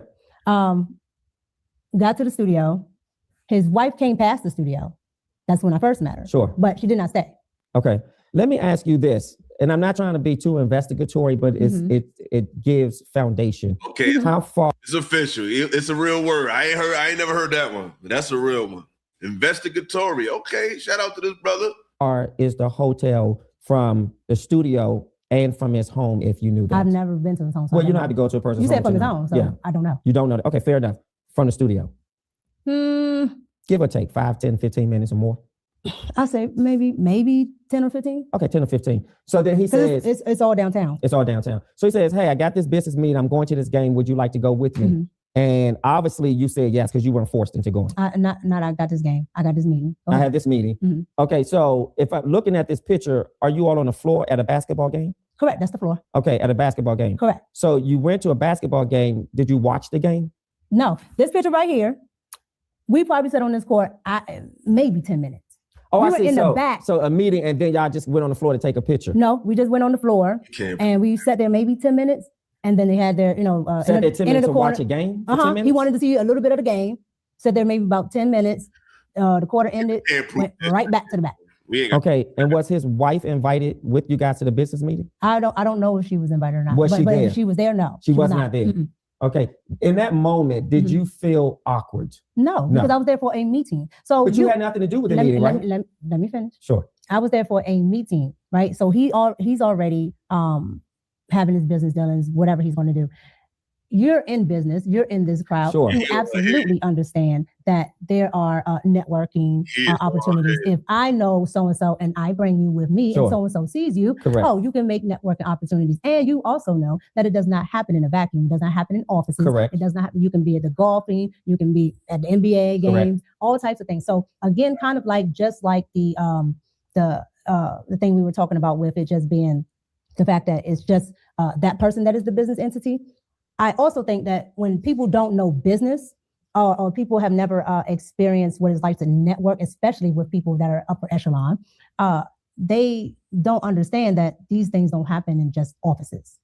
These things don't happen in a particular place. So there are a lot of high rollers and business people. Like there were people there that were part of the NBA, the guy that owns the actual arena. Yeah. All there. Yeah. All the mayor, like all there. Yeah. Oh, I'm sorry, the former mayor. The former mayor, yeah. But here's the difference. Well, now you're Anton's former co-host. So did those relationships that you made there, are they still intact? Did you network with them? Like, where do those relationships stand today? Not saying anything about business. I just understand thinking out loud. It's like, if you made all these connections with them, then what's the fruit of that? Because it seemed like you were just hanging with Anton, which is cool too. This is a married woman though. And you know this because we work together. I go back to how critical it is for the male that you're working with, particularly when it's sort of independent and we are being seen and these sort of pictures come about. It's important to meet and know your husband. And I'm not saying he isn't a man of character because I don't know Anton. And I'm not here to vilify him. I'm just going based off how things look and what the concerns have been in the public. I understand, but that's why I don't mind. That's why I don't mind talking about it, because there's nothing nefarious that I ever had going on. And again, I never do anything unless my husband knows. So your husband knew that you were going to this business meeting. My husband knew that I was where I was. No, that's not. Let's be very clear with language. So I want to be clear with my question. Okay. Did your husband know that after the show, the interview was over, you were going to a basketball, you were going to a meeting at an arena where a basketball game was? I don't remember if I told him before or after, but I did tell my husband. Okay, you told him. But of course. When you say you don't... Told them what, though? See, you have, in dealing with women, you have to get them to say what it is. Because they'll say, I never said that. I said, I told them. I didn't say I told them about no meeting. I told them I was going to meet him. She never said, I told him about the meeting. She said, I told him. Whether it's before or after, I told him. You told him what? I'm just saying, she give me that vibe. Remember Meaning before like- or after? meaning like Is I it can't- fair to say you told him after? No, it's not fair. Because how do you not remember that? Because I don't remember everything about the day.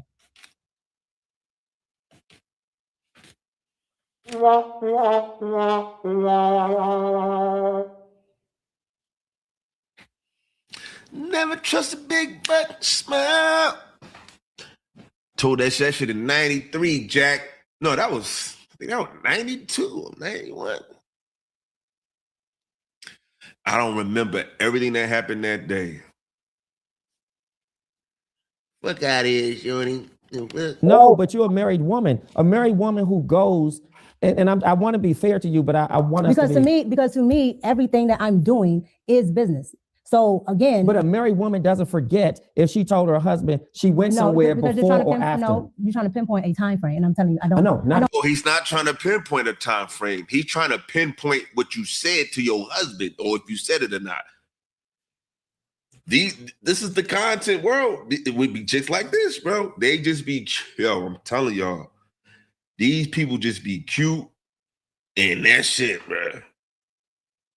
These women don't have to really be that smart to be in these shows. They don't even have to have no real content to be on these panels. They just don't. And I'm sorry if a woman feel offended, but it's a few that hold their own. A lot of them just be there because they cute, bro. And if a woman is willing to show up because of how she look, that's the doorway to knowing that her vanity, she's willing to leverage her looks for money. And from looks, from body integrity, like it's levels. They don't all open those doors, but it'd be the beginning stages. I remember my time frame. not a but time frame. I tell my husband everything. So yes, I did. And I posted this. This is my picture. Yes. So again, if I was trying to hide it, So if I didn't want my husband to know it, I would have never posted So it. you think posting it makes you innocuous? No, I'm telling you that I don't hide anything. I have nothing to hide. And so if I wanted to hide something from my spouse, I would have never. Let's look at the next picture. I thought the next picture was really, really interesting. And in this next But picture. wait, why are you leaving that one? Why are you leaving? Why are you leaving that one? What is there more you want to expound? No, but Okay. it's something that you want to expound on because You said why I'm leaving that picture to go to the next one? Because I felt like you gave clarity. What I heard you say was it wasn't a basketball game I was invited to. Correct. I was invited to a business meeting. Correct. I heard you say I went for an interview, and after the interview, I was asked and I accepted the offer. Okay. I heard you say that I apprised my husband, or you told your husband this is where you were going. You couldn't remember if it was before or after, but either way.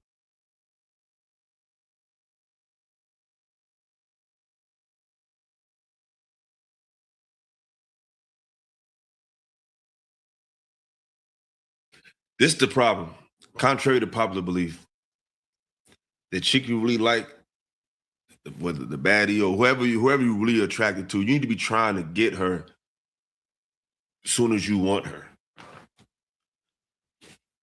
Don't wait till you up, start dealing with these women. That's the wrong time to start dealing with them, because now you're never going to know why they're there. Or you could go by as what they be telling you. If she fuck with you, she gonna fuck with you when you ain't quite there yet. Now, some will play the long game and fuck you over, but you've gotten a lot from her when you didn't have all of that. So that gives her a little cachet in the game. Now, some people just ain't shit.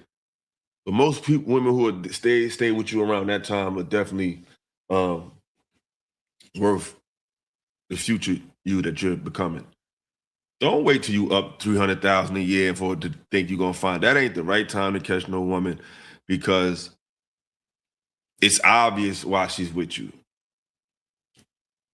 It's easy for somebody to say, I love you. Of course you love me. I'm paying all the bills. I'm flying all, like, women, you see a lot more about a woman when she's in a position of discomfort, not comfort. You don't see the truth about her when she's comfortable. When her feet is up, her nails are done, feet done, bills are paid, she's pampered, she doesn't have to really do nothing. You'll never know what she's made of. You know what she's made of when those things are not there, and it's just The best thing she got, the luxurious item she have is you. When you was all she got, and she feels a state of bliss with that, you got something. But all this waiting till you get the bag shit, because the brother said, he said, Anton got to pay women to treat him like this, something like that. I don't want to misquote him. What did he say? Yeah, he said this woman was supposed to be about, he said this was supposed to be about conversation, but Anton shows he couldn't be mature with pretty women he pays. That's what I'm saying. Like, when you getting money, that's the first time you're around women of that caliber. When you got to the money, it's not the same thing. You know what I'm saying? You got to get them, you got to be social with those type of women and feel comfortable talking to them women, regardless of where you at in life. Especially as long as you got your own, you ain't got to be no balling ass nigga to feel comfortable talking to beautiful women. Like, don't just start talking to them when you get the money, because they could smell that too. They know when it's not, when you new to this. They know when you ain't used to being around women that look like that. So they can smell that out. And they know when you not beat for them either. They know when you used to getting around women. They gonna call you toxic. They gonna say you difficult. No, that's the niggas that be getting them. Y'all gotta understand the code language. Y'all be falling with this panel shit and understand how they be speaking without speaking. That's what I'm talking about. That's a good dude. That's the dude that's just gonna validate what they talking about. The guy that they have a problem with, that's who end up getting who we end up getting them. Because he know them. Don't fall for the okie doke. Your husband knew. And the final thing you said was you posted the picture. Correct. I have nothing further. Is that fair? That's fair. Next picture. I was flabbergasted by this picture. Okay, tell me why. Because there's no way my wife would be physically touching, leaning on a married man, leaning on. Do y'all think that's an inappropriate picture? Put a 1 in the chat if you think she's doing too much in that picture. I don't see Anton's hand, but it looked like it's either in both his pockets. I don't see his hand around the waist or nothing. But if this inappropriate, put 1 in the chat. See a lot of 1s. It's been altered. Oh, his hand is edited out. His hand, oh shit. Oh shit. Oh, does anybody have the original picture? Wow. Damage control. The PR team is out. Oh man. Shout out to RPA in the building. Support the channel, y'all. We got 207 people in the building, man. We trying to hit our goal for the day. Y'all know what time it is, man. We ain't passing around no trash bag, man. Show some love. Show some love. Donation. It's a donation. I thought it was a trash. Don't be getting on me. Nah, man. Show some love, man. Show some love. But yeah, that picture is definitely a picture that's giving him power. It's a body. Her body is the body posture is very. Women know how to paint pictures, man. They know how to take pictures. I mean, they know how to send messages, and they know how to take them, and they know what message they send when they take certain pictures. Like, they know what they be doing. They know what message a certain body position sends. That's why they're very telling of how they take a picture with certain people. That posture is, he got it like that a little bit. Like, she's giving him power. Where you sent it, Trev? Did you send it to Instagram?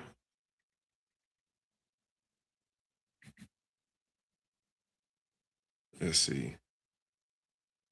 Oh wow. I got the pic. Oh wow, his hand. Oh man, this is crazy work. This is crazy work. I don't know about this one. Shout out to Trev with the investigative work. Shout out to Trev Smooth for the building. Yeah, we got the I'm gonna have to upload this, share this with the people.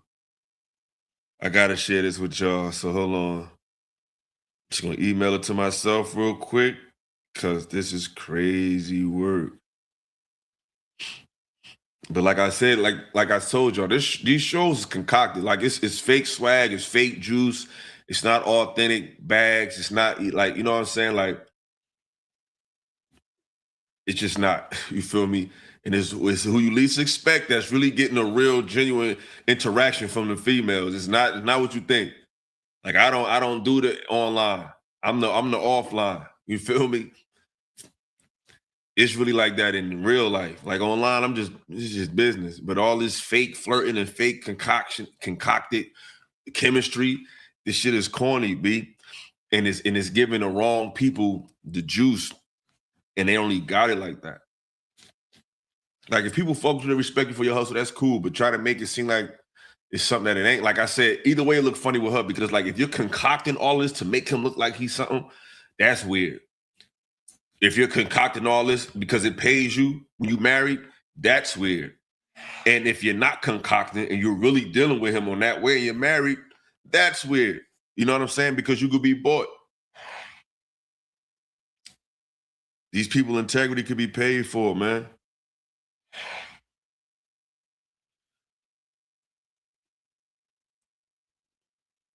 Yeah, man. We about to. I got. The team is giving me the exhibit A's and exhibit B's. Okay. Wow. So I'm about to email it to myself and watch and upload the picture with y'all so y'all can see what I'm seeing, and y'all tell me what y'all think, man.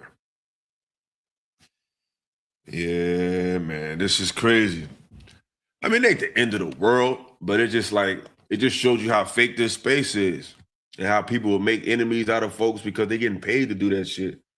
This shit don't be no real smoke. It don't be no real issues. It don't be no this person really is intelligent versus this person not. This should be dick rotten and a whole bunch of fake shit. Straight like that. Like it's just that simple. People can be bought to make someone look like something versus somebody else. All right, I'm sharing it with you guys. Now, this is the before and after joint. As you can see, his hair is on the small of her back. She's leaning with it poking out. This picture sends a message. This definitely sending a message. It's definitely sending a message. You know, these are the type of pictures that, yeah, the hands is there. The face he's making, the face is, you see it, you see me, nigga. I know that face. That's you see what it is. You know what it is. And she's arched, the hands is on the chest. It's a very submissive posture. It's a married woman, you know? And I had a little dust up with her and Tommy Sotomayor and Jay Bias Reacts. You know, these are the people. These are the movers and shakers. You know, they're the ones. They're the leaders of the new school. You know, this is. Let's get back to it. On a single man leaning on another man in a way that suggests, I'm feeling you, I like you. This is really some sort of. Why do you think that says I'm feeling you? Even if it doesn't say I'm feeling you, I don't want my wife. Why do you think? I don't know. Homie said that Anton was paying for it also. Mica is a groupie. She's with so many celebrities. Is it like that? Was shorty like that? Because I keep hearing this like, you know what I mean? I don't know. I have no proof of that, but I will say, man, because I heard she do music and stuff like that, certain women just don't find themselves in certain environments for no reason. Like this, I don't know what it is, but people who really want fame and fortune, a lot of times they're willing to compromise themselves, especially these chicks. Now they'll come out with the tell-all book later on, like Cassie, and try to come back and recoup for all that shit. But when it's on, and they be with that shit. They be with that shit, man. Like they're turned up for that money, man. Like you don't think, not Mica, but someone like Mica, you don't think if Chris Brown was like, yo, you know what I'm saying? Like we doing a little function at the crib, like pull up. You think she gonna, for one, say no, for two, tell her husband that Chris Brown invited her to a spot?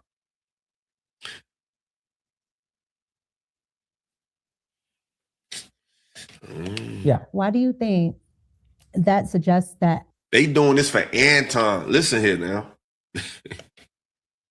This is for Anton Daniels.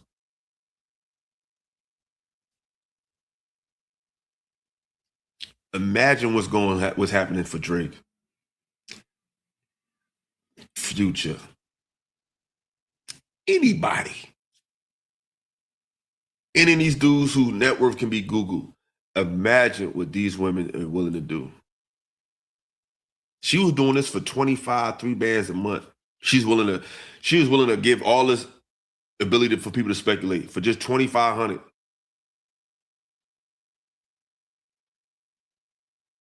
What do you think they'll do for 10 bands a month? You don't think these chicks will fuck with you for 10 bands a month while they married? You don't think they'll spend 1 week in a month with you and let you just go crazy for 10 bands a month? If you don't believe it, cool.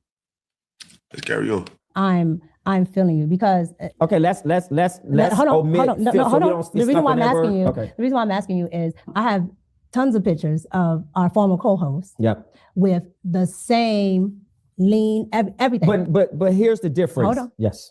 And that person is also a male. All right. And we have a working relationship and it's the same exact type of picture. But here's the disrespect.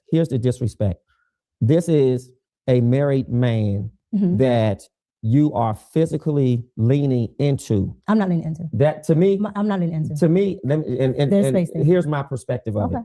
There's a gap between it, but I'm looking at how you have a smile on your face. Yes. This is just my the hand placement is crazy. It's given you trying to give. It's content, like she said. It's content. You're doing it. You're just saying you're doing it for content, but you're doing it. You're giving that look. Your reasoning is your issue. Is what you're arguing. It's content. We do it for content. We don't do everything for content. My perspective. Your eyes look seductive. Just my perspective. And your arm is relaxed on his upper shoulder.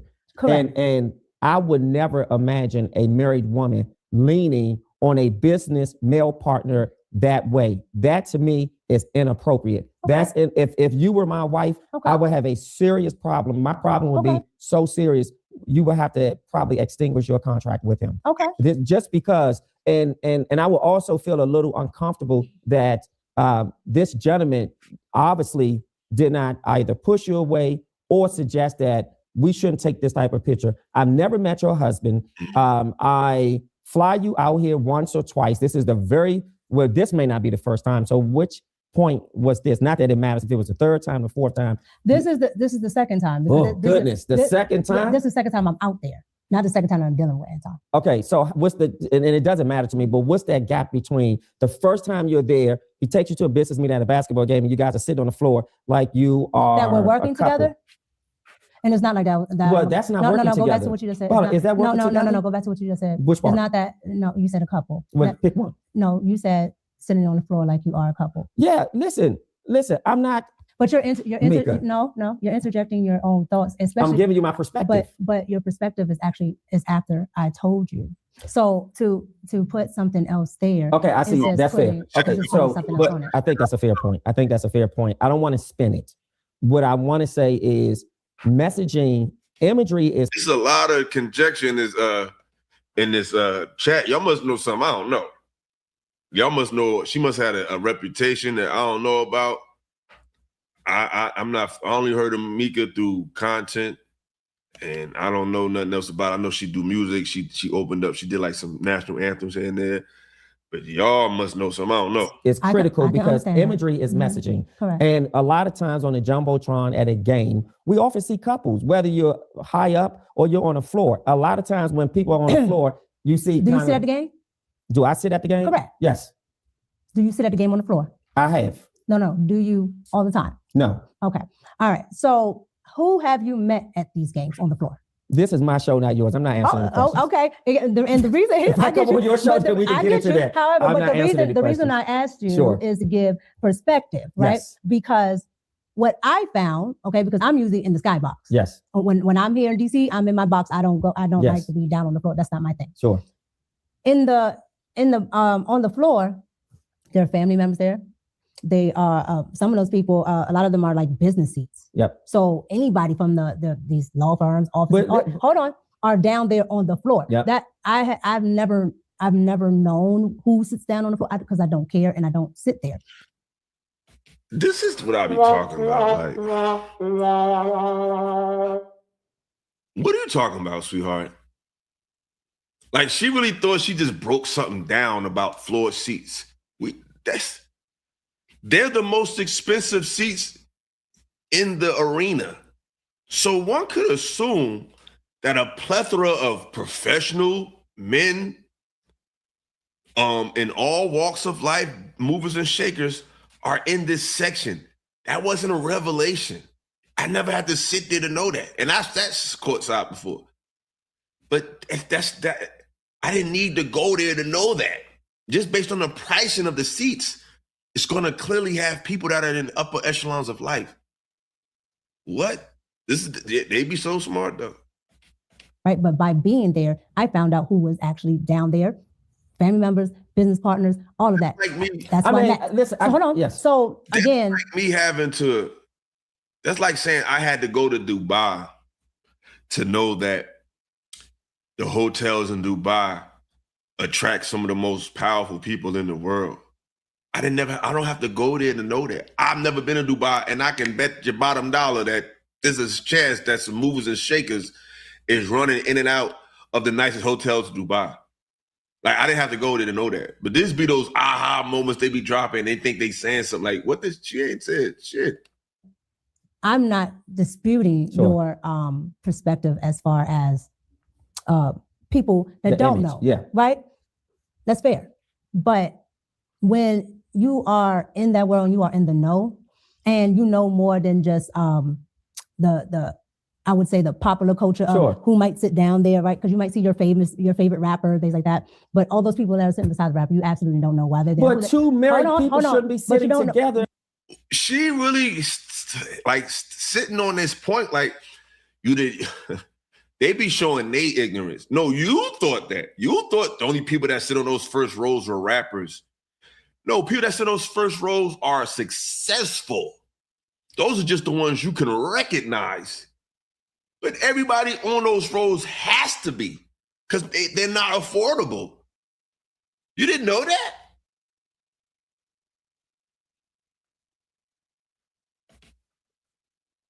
These people don't be knowing shit for real. Like, they really gotta touch the fire to know that it's hot. Like, sound like the other homie, 2K, talking about when you got money, you can say Fort Malcolm.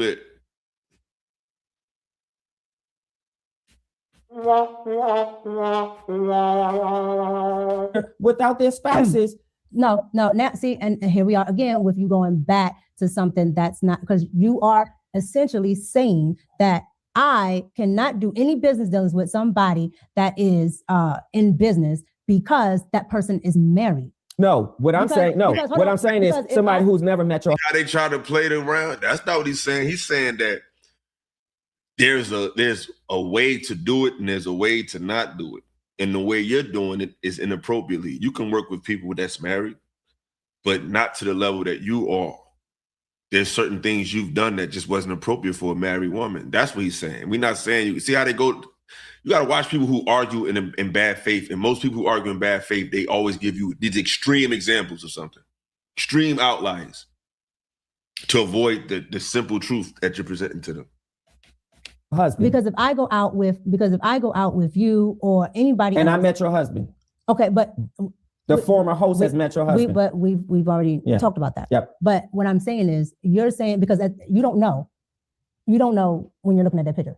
You don't know if you met him or not. Shit, y'all funny. I know he hasn't met your husband. When I looked at that picture, and maybe because I have inside knowledge. Yeah, that's why. So my point is, you don't know. But I don't have to know to know that that's inappropriate. Let me say this. And maybe you just don't see it. You can't see how this could be construed. That's not what I said. Okay, so do you see this as being inappropriate? We just talked about what it can look like imagery. So let me ask you, forget the imagery. Is this inappropriate to you?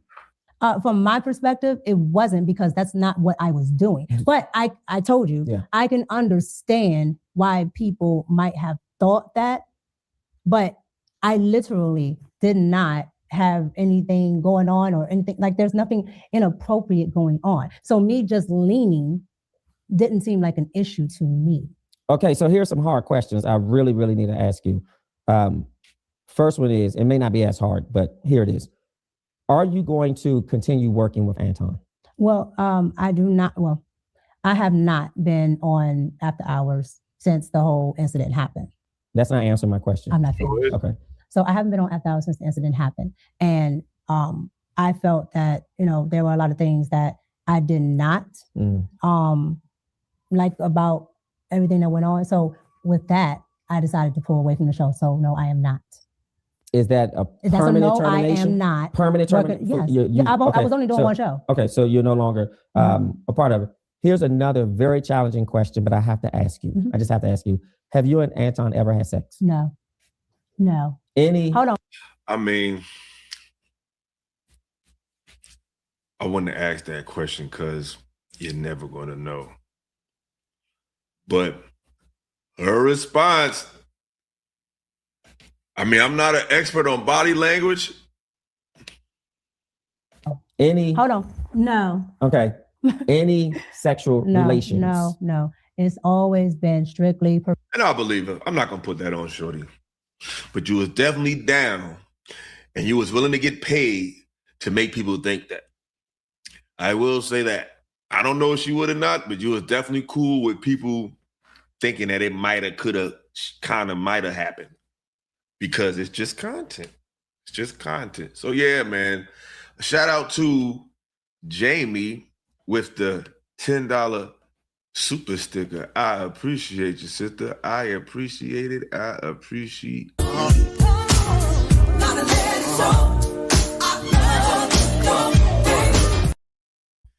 Shout out to Jamie for the super sticker. Team Illa General. Always showing love. Yeah.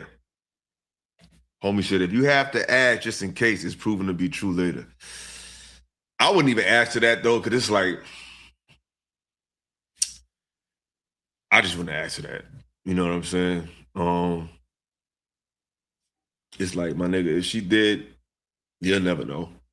But she said she did or not. Like, that was a messy question. That was some T, and that was a TMZ. That was some love and hip hop question. I wouldn't ask that. But yeah, let's get into this. This is the conversation with Clifton Powell and some actors. They were talking about trusting, I think, love and, and I didn't ever seen a lot of it. I heard a lot about it. So I'm watching it with y'all for the first time too. So we're going to watch this together. So this is really a live reaction. Like I've seen them other ones a little bit. This is a super duper live reaction that I'm going to do with y'all. And then we're going to head up on out of here. But let's take it from the top and let's listen to these conversations a little bit. See what they was talking about trusting, think Black women with your heart or love or something like that. Let's talk about it.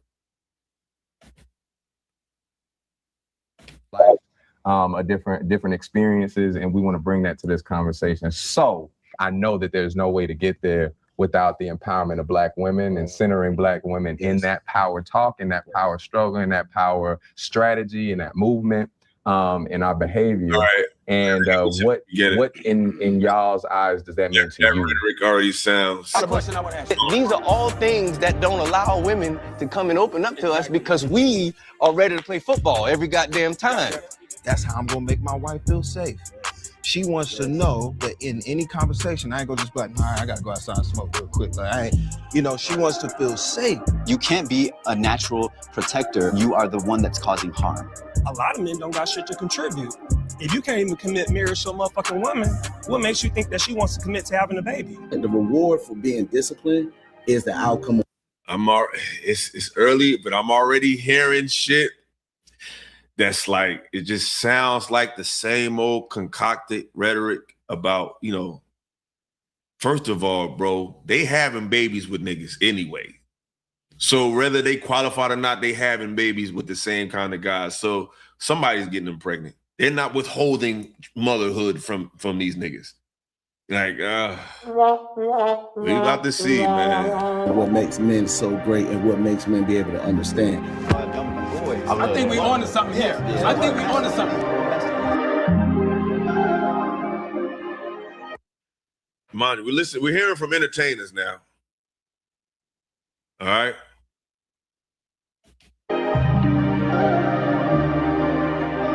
Okay, we are watching a real, unscripted, unfiltered conversation. This space was created intentionally for Black men to move through their thoughts in real time without performance, without polish. Our brothers need room to work through the hard stuff, and we believe that that kind of honest engagement is essential to growth, solidarity, and justice. Okay. We'll see. All right, so we rolling. So this the thing. We done came together. We done been brought together. We got Sister Song. Sister Song is the homies, and they are doing some revolutionary work. I mean, 2025, let's just be real, has been full of some weird shit, some fuck shit. It's been just some strange shit this year, and Black people being attacked left and right, our stories, our educational institutions, our safe places, and our power. And that's my thing, I got an organization called Build Power. So I'm really about power, and it's from the legacy of the Black Power movement. And I don't think you can get any closer to power than the person who birthed it. Right. Yes. The Black woman, right? Yes. A lot of the time, it's Black men that stand in the way of it, right? That get in the way of, what we're supposed to be empowering, what we're supposed to be collaborating with. And so when he already lost me. When did we get in the way? Like, what are they talking about? Like this, we're in the way of their empowerment. No, they're in the way of your empowerment. If we want to play that game. We're not, when is Black men have been putting Black women on a pedestal for fucking my whole life. Whenever it is your time to get something, whenever it's your time to be upheld, they get in the way of that. I'm just tired of these men keeping this same old rhetoric going. There's always these fucking fake pro-Black HBCU grad niggas talking this shit. What are we getting in the way of when they think like this? The reason why affirmations for Black men has transformed and changed my life particularly is because the more that I affirmed Black men every day for 2 years, the more that I realized I didn't love them as much as I thought I did. Speak more to that. It was the act of finding something different, of studying, of trying and looking to understand. It made me realize that I had never done that before. Until it became something that I was doing because I saw that people needed. And then I started to do it. And I was like, you're telling me I've lived 27 years of my life and I haven't cared to try to understand Black men. I haven't even cared to try. And I would consider myself a really loving person. But for a while, I have been encouraged to invest in only self or understand only self or try to get only for self. And I think that there was this also idea that I already knew him. I knew everything I needed to know about him. Study him for what? Get to know it. What is the reason? He's always there. How are you getting in the way of somebody that think like that? We're not preventing them from doing nothing. What we're getting in the way of is the propaganda and lies that's been told about us for eons. That's what we're preventing. See, men like this think that the woman's speech and the lies about her treatment of her man is something that she needs to be saying. No, we in the way of that because y'all dealing with one or two kind of guys. And y'all spreading this misandrous message to the world because of your infatuation with thug love.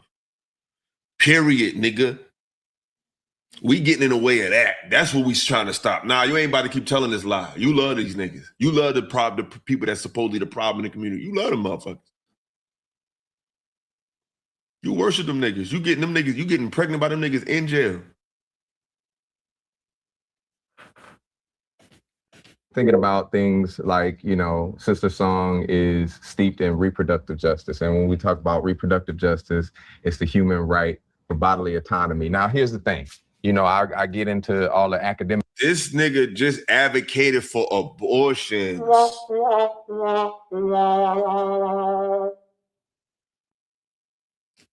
This is his argument.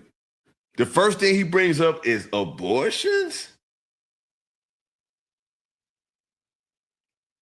You're not even bringing real black women issues that really need to be talked about. You're bringing up reproductive, because they like to use that word to make it sound more classy, reproductive rights. We just showed you the root of the whole abortion system is to eat your fucking kids, nigga. You caught up on what she talking about. But we just did the show last week when I showed you who's the fucking culprit behind the abortions.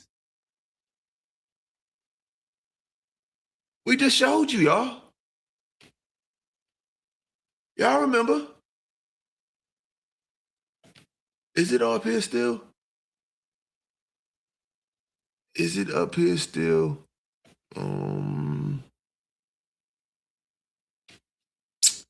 I can't find it. Hold on. Yeah, I gotta find it. We just seen the video of what they was talking about it on the Cosmopolitan magazine. She told us where it came from. So this fool is up here talking about reproductive rights as if that's a natural demand that women had. They don't even know where this should be coming from. They don't even know where it be coming from. This is where it came from. Not the complaints of the sisterhood, the black women. They brought this argument to these women. And now, years later, this black man sitting in front of a table of black men is telling us this. This is how far we falling. This is where it comes from, bro.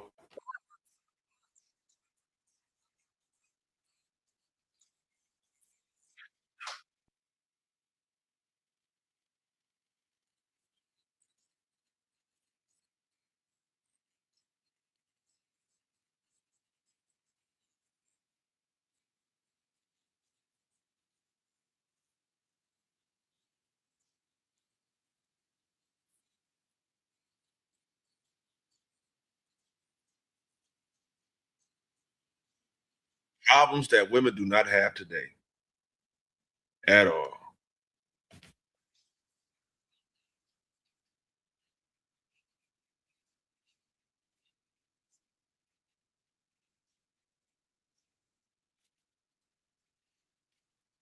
So fast forward to the future. Now, it's like the game of telephone. Now we hear where this man that looks like this is telling black men about reproductive rights when it came from them. Like that's something we gotta be focused on. We ain't gotta focus on that shit. Alex Jones said they tell you to do this because they eat in the stem cells in the blood of these aborted child and fetuses. It's used for something. And this is the first thing he brings to a table full of, you got a table full of black men's attention, and this is what you bring up is reproductive rights?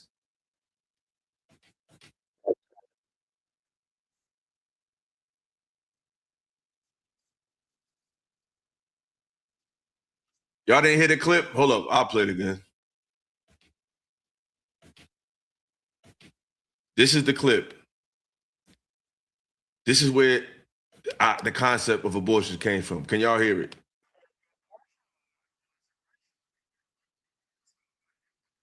Did y'all hear that? Did y'all hear it? I just played it. Did you hear that? Can you hear it now?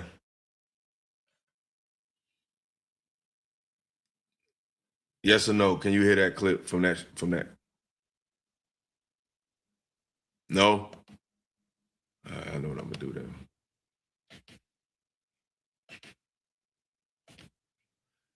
Try it again.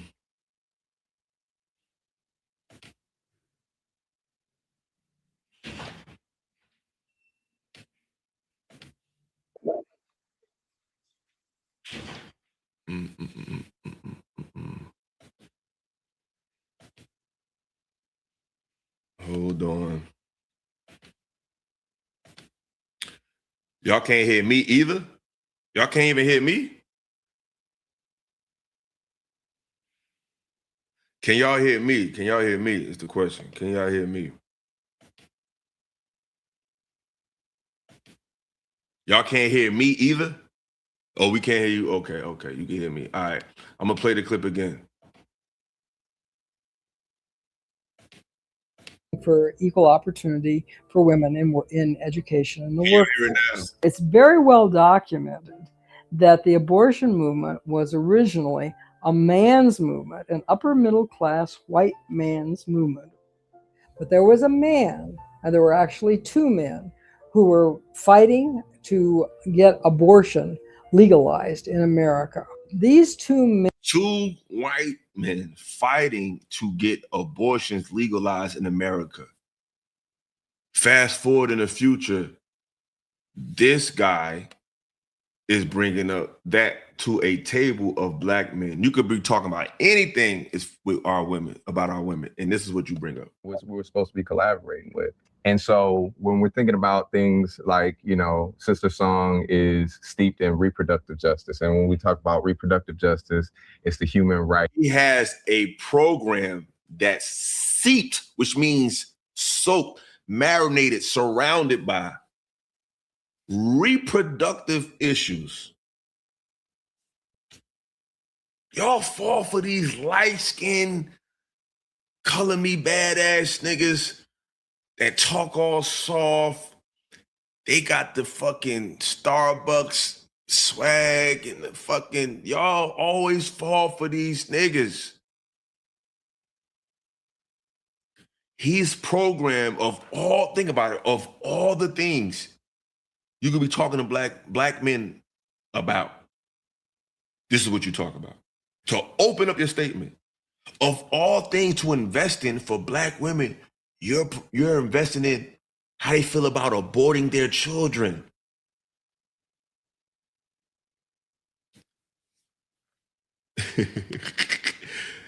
It don't, but it's always these type of niggas though. That Creole type of HBCU dude always talking some fucking funny ass shit, bruh. I'm joking on y'all. Don't get personal. I got some real light-skinned dudes. I'm just talking about the ones that's always pushed to us. Always just this fair-skinned HBCU nigga talking about some dumb shit. Nah, but you're not cool. I saw you talking slick about me in them other chats. I just ain't say nothing to you when we was in the Ask a Brother room, but I saw you co-signing a lot of funny shit. I saw you talking a lot of funny shit. See, I be paying attention. So I heard what you said. I seen the things that you said. It's clear what you support. So just keep that same energy. And I'm going to formally escort you out so you can go back and talk about me with those other guys that I caught you doing it. And that's what you want to do, then go do that. But you're not about to come up in here like it's all good. Like, nah, bro, I saw you talking crazy. So I'm going to put you on timeout for a little minute, man. Yeah, I saw you talking crazy, man. You know what I'm saying? So it's no knock on light skin. I'm talking about what the system chooses to speak to us with that liberal, fake woke, fake deep, part-time Christian ideology. It's always a guy look like this that they pick. I'm not saying that's in real life. I'm saying that's the ones they pick. That's the ones that's these guys, man.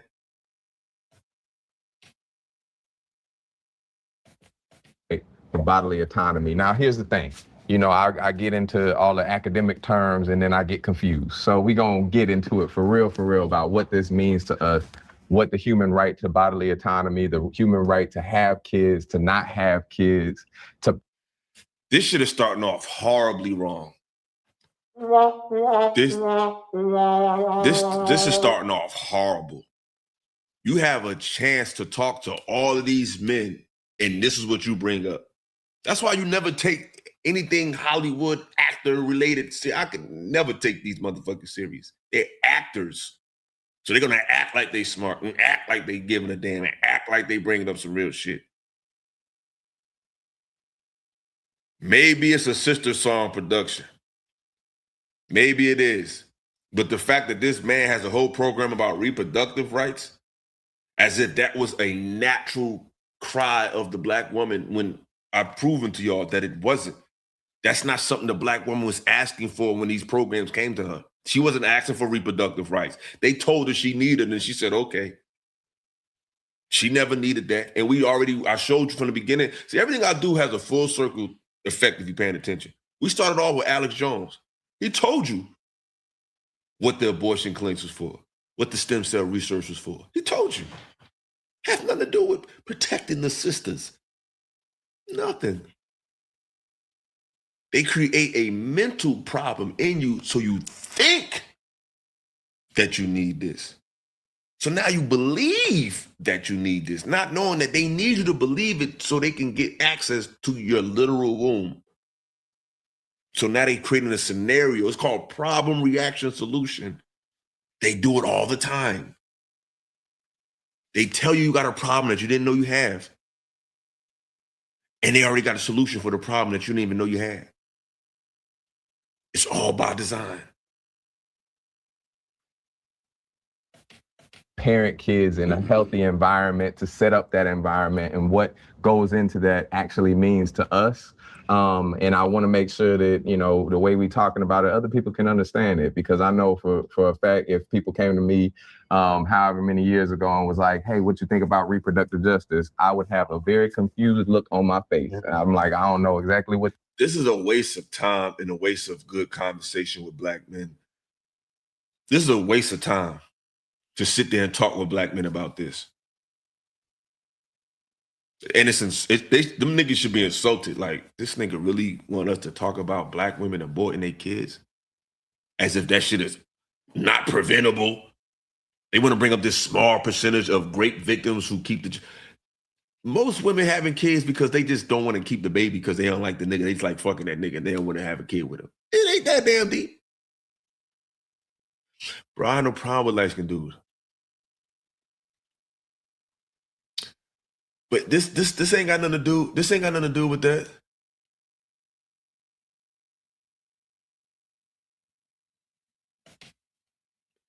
Sister Song is what he mentioned. If this is their program, they got men together to talk about the purpose of their organization. They are speaking from this perspective.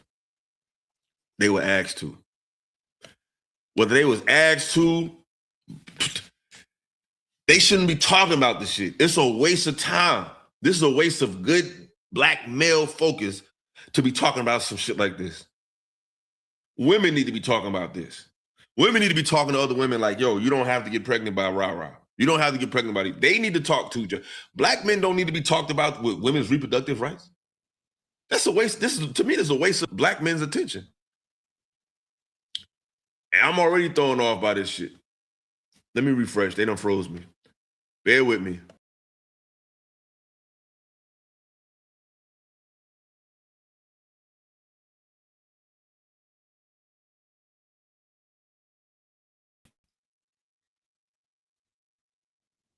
I just think it's a waste of time.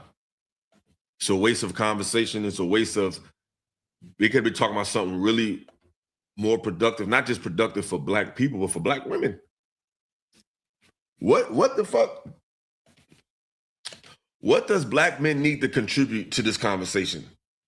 By saying what? Why do we need to talk about this? I'm about to open up the panel because I'm not going to be up here too long. I'm trying to keep it under 3 hours.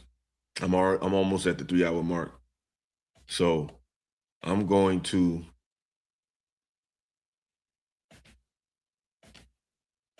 share it. And there you go. Yeah, we're going to see where he's going with this. Oh, man. That means and how we engage with it. But everybody here comes from a different perspective, a different life, a different experiences. And we want to bring that to this conversation. So I know that there's no way to get there without the empowerment of Black women and centering Black women in that power talk, in that power struggle, in that power. Abortions are not power. It's not a powerful conversation. The right to kill your child is not a powerful, empowering conversation, especially when it's a conversation that they don't even have to happen, because if you don't want to have children with this person, you don't even put yourself in a situation to have children with a person that you deem undesirable. So nothing about this conversation is empowering. Strategy and that movement and our behavior. And what in y'all's eyes does that mean to you? Like, from y'all's experience, what's your connection to or experience with reproductive justice, and what does that actually mean to you? He really leaning in on this shit. This is so disrespectful to Black men. I don't think y'all realize it. This is very insulting to Black men.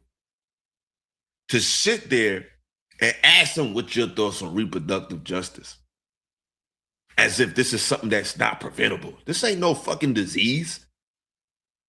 It's called a condom or birth control. Next.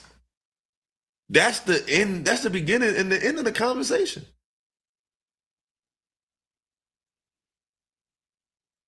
He didn't bring up health. He didn't bring up fibroids, cysts, or none of that.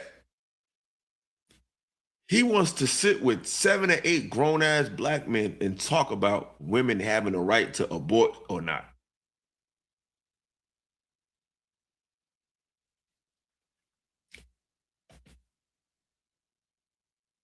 I'm not even about to listen to this shit. Let's see what Pinky. Historical information, man. That's why I'm a listener, man. I'm a great listener. But when I say, yo, this is my first time watching this, so I don't even know. I'm just jumping around. I don't even know. This might need a whole show. I added this because I seen Clifton Powell get into a heated conversation. I wanted to hear what's up with that. But I'm watching for the first time with y'all. I probably should have did more of my homework and really break this down. This look like it deserves a whole show. I hear, from your generation, your perspective, and your perspective, and everybody's, perspective. You got to ask yourself, too, look at the roles, exactly. Look at the roles these guys play. You think they really know what time it is? Homie that just was talking, he's dating a man in the shop, kissing him and everything. You think these brothers know what time it is? They play roles like that? It's impossible. In the sense that as we get into it, I feel like we let women down in that regard. We didn't stand on business. And what you mean by that? I just feel like we let depression wear us down. Fathers let depression wear them down and beat them down, take them out of the house. And therefore, they forced them out of the house. Forced them. No, they had a program. They forced them out. They didn't leave the house. I feel that. I understand that. I can't, but ain't nobody gonna make me leave my woman. I get that. I get it, but ain't nobody gonna make me. You are dating a man on a TV show. So I don't know if your opinion really matters. Because certain roles the Black man ain't taking. We not taking. Because we understand the impact of this role on our young boys and girls. So I'm not going to take that role.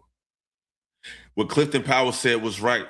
Because most of the dudes that left the home was who?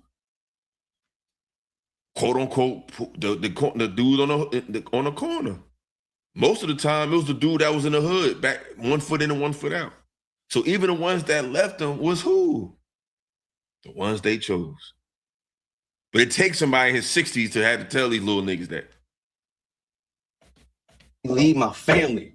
I get what I understand that I could never fathom what went on back then. I think you might be alluding to weak ass men allowing things that might be coming up. Like, like, oh, this seems like, I don't know exactly the historical presence of it either. But you know how you say like, oh, like,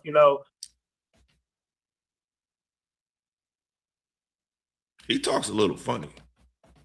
You stripping us from the house. Oftentimes, I'm a man who dates men. A lot of men are strong. So Exactly.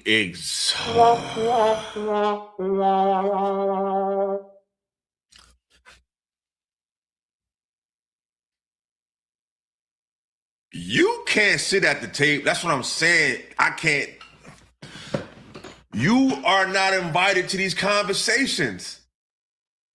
You're not going to tell me about nothing when it comes to black men and women when you're dating men. You're throwing off the whole equilibrium of what we're trying to do, brother. Not saying you don't need to exist. If you into that, you into that. You do not need to be in these conversations at all. Yeah, I'm done too.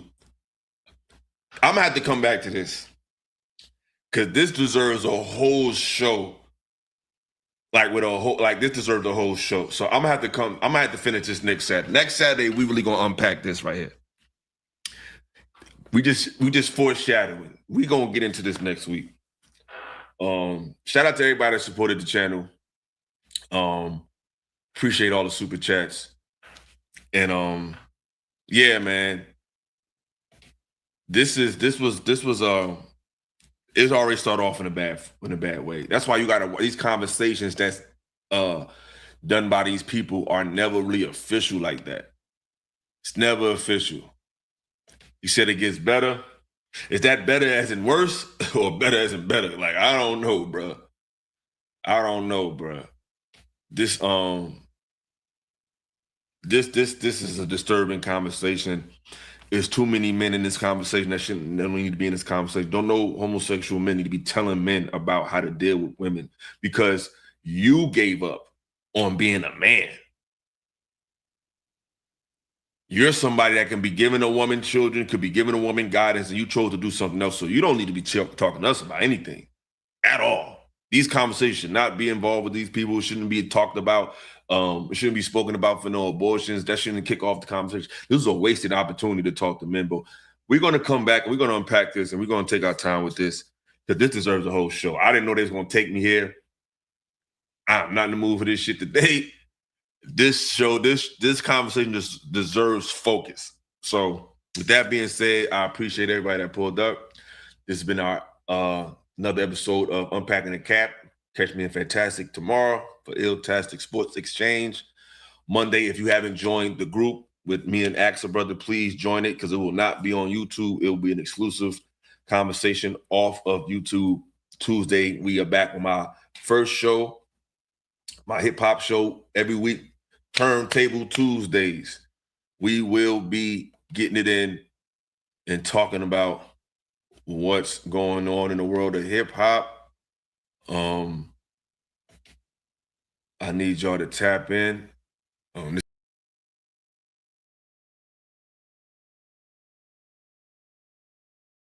Yes, sir. Tuesdays.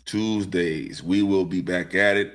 Wednesday, I am interviewing Walshy Fire. If you're into reggae, international music, he is a big name, one of the movers and shakers in that world. So we're going to talk about, culture, music, from an international perspective. I think it's going to be a very different conversation that I think you guys will enjoy. So yeah, pull up. You know what I mean? We working. We got some things coming this week. And like I said, shout out to everybody that show love and support. See you Sunday. Team Illa show up, sports show. I ain't see y'all last week. Y'all had fantastic hit team. They was eating. Now I ain't see Team Illa. You know what I mean? It was all of his team was there, but I need Team Illa to show up. Definitely need y'all to show up Monday, Tuesday, Wednesday, and Saturday. So that being said, peace and love. Y'all have a good Saturday. I'm out of here. 1. I'm 10 toes. Hey yo, the game got me mortified. So I focus on being fortified. Twisted shit encrypted and codified. Products of a simulation. First generation sufferers of overstimulation. My stipulation got me looking for some ventilation. I changed the station, ignoring Satan's invitation. No visitation for my brothers off solicitations. Incarcerations, it's called the Matrix. If life's a bitch, then she's a dominatrix. So death got to be your masculine presence. Opening his arms while you basking in essence. Sometimes when I talk to God, I call my passive aggressive. Will I open heaven's doors or just burn from my lessons? Blessings. You know the game been told. If I was you, then my soul would have been sold. Watch what you do, cause it's coming back tenfold. Either way it goes, man, I'm 10 toes, 10 toes, 10.